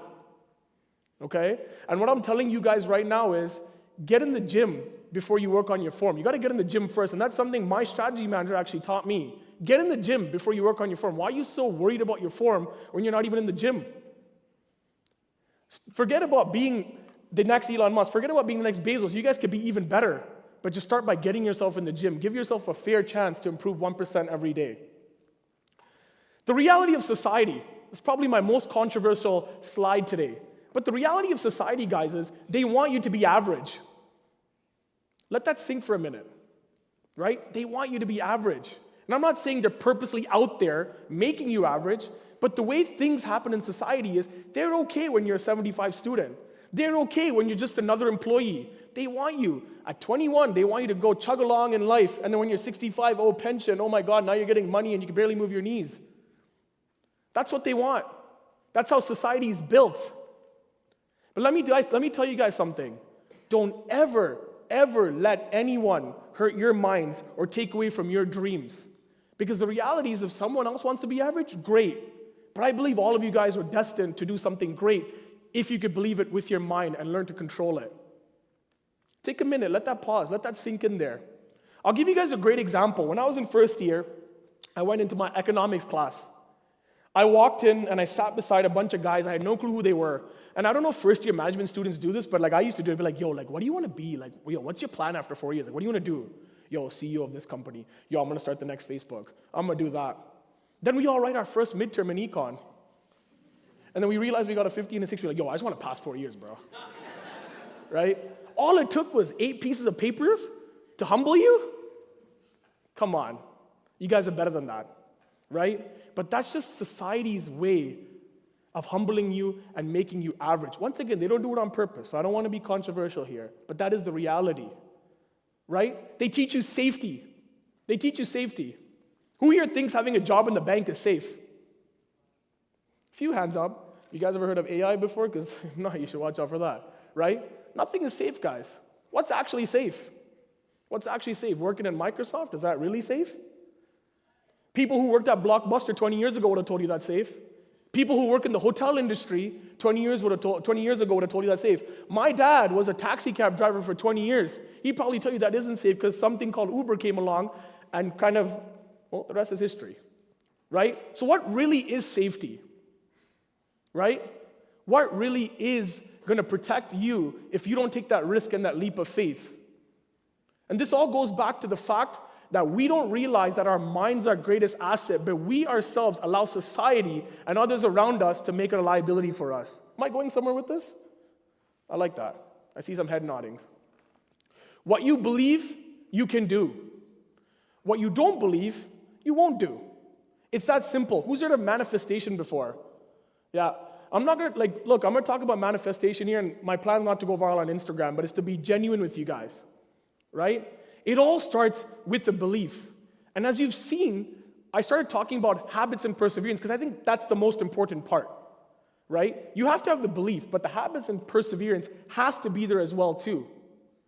But you have to start with the belief. Who here believes that they could do something amazing in this world? Put up your hand. Come on, everyone put up your hand. Don't let me down here, right? You all can. You all will. You all should. Now what happens in life is you're going to be knocked down 9 times. Just when you think you've been knocked down hard enough, you're going to probably get knocked down even harder. But the winners are the ones who could get back up every single time and said, I learned, I still believe, and I'm going to go and crush it. And it starts with that habits and that perseverance. There's not a lot of things we can control as humans. Quite frankly, there's almost nothing. Most of us spend our entire day thinking about things we can't control. Yo, my girlfriend's going out to a party today. I wonder what she's going to do. Can you really control that? You can't. Oh, this guy's driving. I don't know if he's going to drive safe. There's certain things that you just can't control. Let me tell you guys something. Our hearts are beating. Can you control it? Can you control it from stopping any point right now? I don't want to sound pessimistic right now, but your heart could stop at any point. Your kidney could stop at any point. Your liver could stop at any point. But what's the one thing we control? It was our mind. Your mind is your temple. It's your safe place. Protect it. Protect it. Protect it. Don't ever let anyone tell you you can't do something but greatness. The reason I talked about belief last is because everyone starts with the belief and then we get crushed along the way. Protect that belief. And I know I gave a lot of university-based example today as we have a lot of university students here, but don't let society, don't let others hurt you along the way what you believe you can do. You are destined to do great, great things. It starts with you. All we control, like I said, is our mind, and you have to protect it. I'm going to give you guys one last thing here before I leave today and before I conclude my speech. Go home today. Look in the mirror. I don't care if you're 8, 65. I don't care where your life is, where your financial situation, where anything is. Look at your fingers, your hands. This is you. You could do anything you put your mind to. What we don't realize is this world is full of abundant opportunities, and there's things that we can do that we probably didn't even believe we can do. But it starts with the belief. Then you go with the habits and the perseverance, and you protect your mind along the way, and you learn from your mistakes. Remember, you win or you learn. I come from a Sri Lankan Tamil background. I wasn't supposed to be here. We were supposed to be 6 feet under the ground by now. My dad came to this country with $10, and he didn't know where to go. He brought his wife, and he had a 3-month-old daughter. He started with $10, and he managed to raise 3 kids. My mom was a nurse back home. She came here, didn't know the language, but picked up odd jobs to feed her kids. I wasn't supposed to be here. My sister was told that females shouldn't be in the sciences and better off being served as a stay-at-home mother. She's a doctor. I have a brother who has club feet, who was made fun of a lot for the way he was, but today he's actually an educator at the University of Toronto.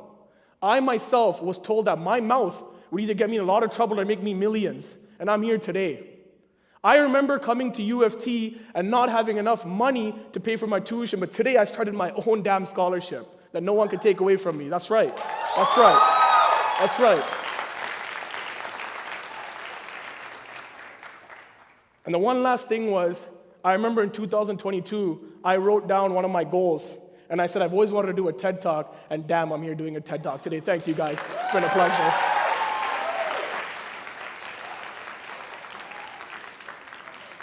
Great job.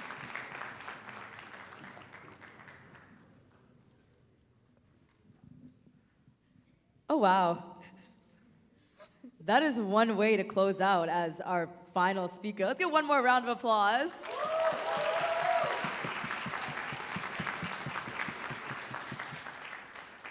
Thank you, Mithiran, for sending us all home tonight with a little bit extra to think about, a little bit of extra belief to take with us, and a fresh perspective on failure there. Before we pass off the stage for some closing remarks, we ask one thing of all of you. Be mindful. Please do not let any of the words you have heard here today stay in this room. We have loved sharing this stage here with you all today. And fun fact, if you haven't noticed, this auditorium is actually brighter than when you first entered it. And do you know why that is? I like that. It's because of the collective glow of all of your sparks. Thank you for being... Round of applause to you. Thank you for being a vibrant, energetic, and brilliant audience. Honestly, Alia, it's getting a little too bright for me in here, so I'm going to pass this spotlight off to our lead events, Anaya and Saumya, for some closing remarks. Thank you all.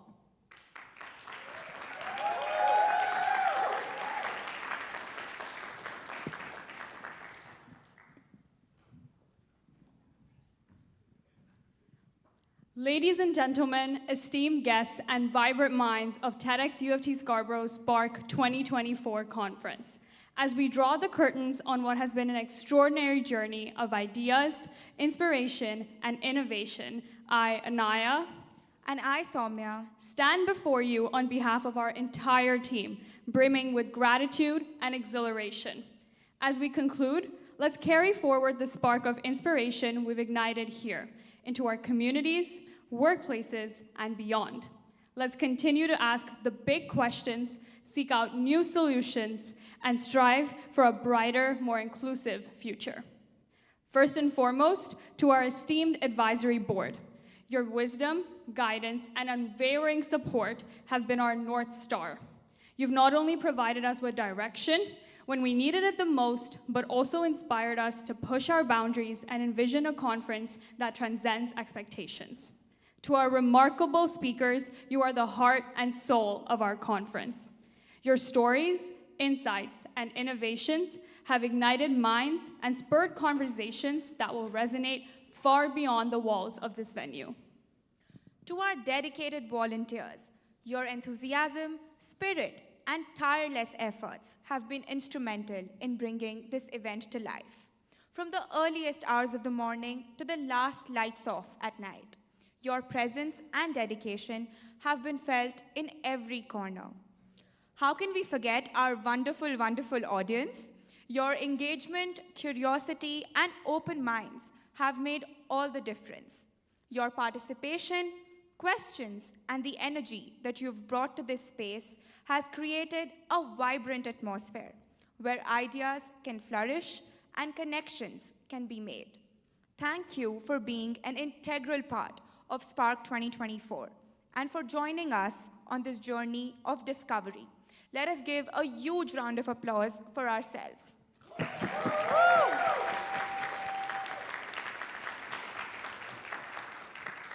We would now like to call upon our co-chairs, Madhu and Betty, to share a few words.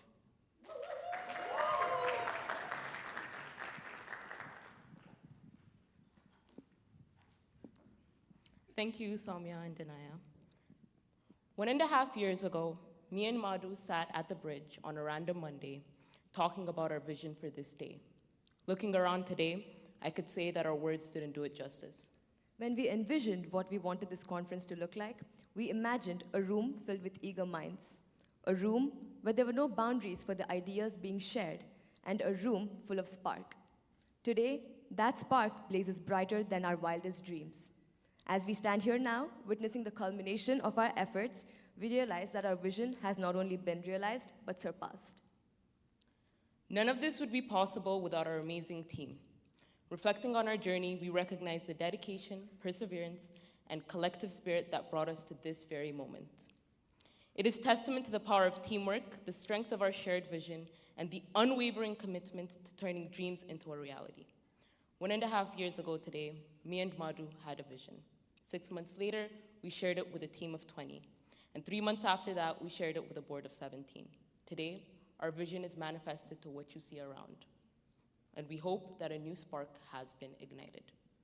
We'd like to call our executive team onto the stage, whose tireless efforts have turned into what you have all experienced today. Please give them a round of applause.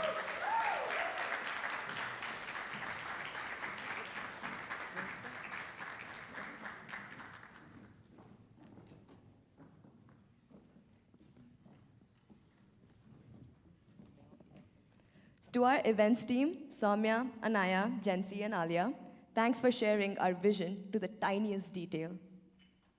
To our relations and finance team, Adraj, Arjun, Arya, Narayan, Rashi, Atharva, and Ankit, who have sat through long 8-hour meetings, thanks for always sharing our enthusiasm and expanding our vision to a greater reality. To our creative team, Jasmine and Amy, whom we constantly pestered, thanks for always taking our incohesive thoughts and turning them into the visual depiction that Spark is today. And last but not least, to our marketing team, Anu and Sufyan. Thanks for always livening up our team and forcing us in front of the camera. Here is to curiosity, to courage, and to the incredible journey that lies ahead. Until we meet again, keep the spark alive. This has been TEDxUoft Scarborough 2024, signing out.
you.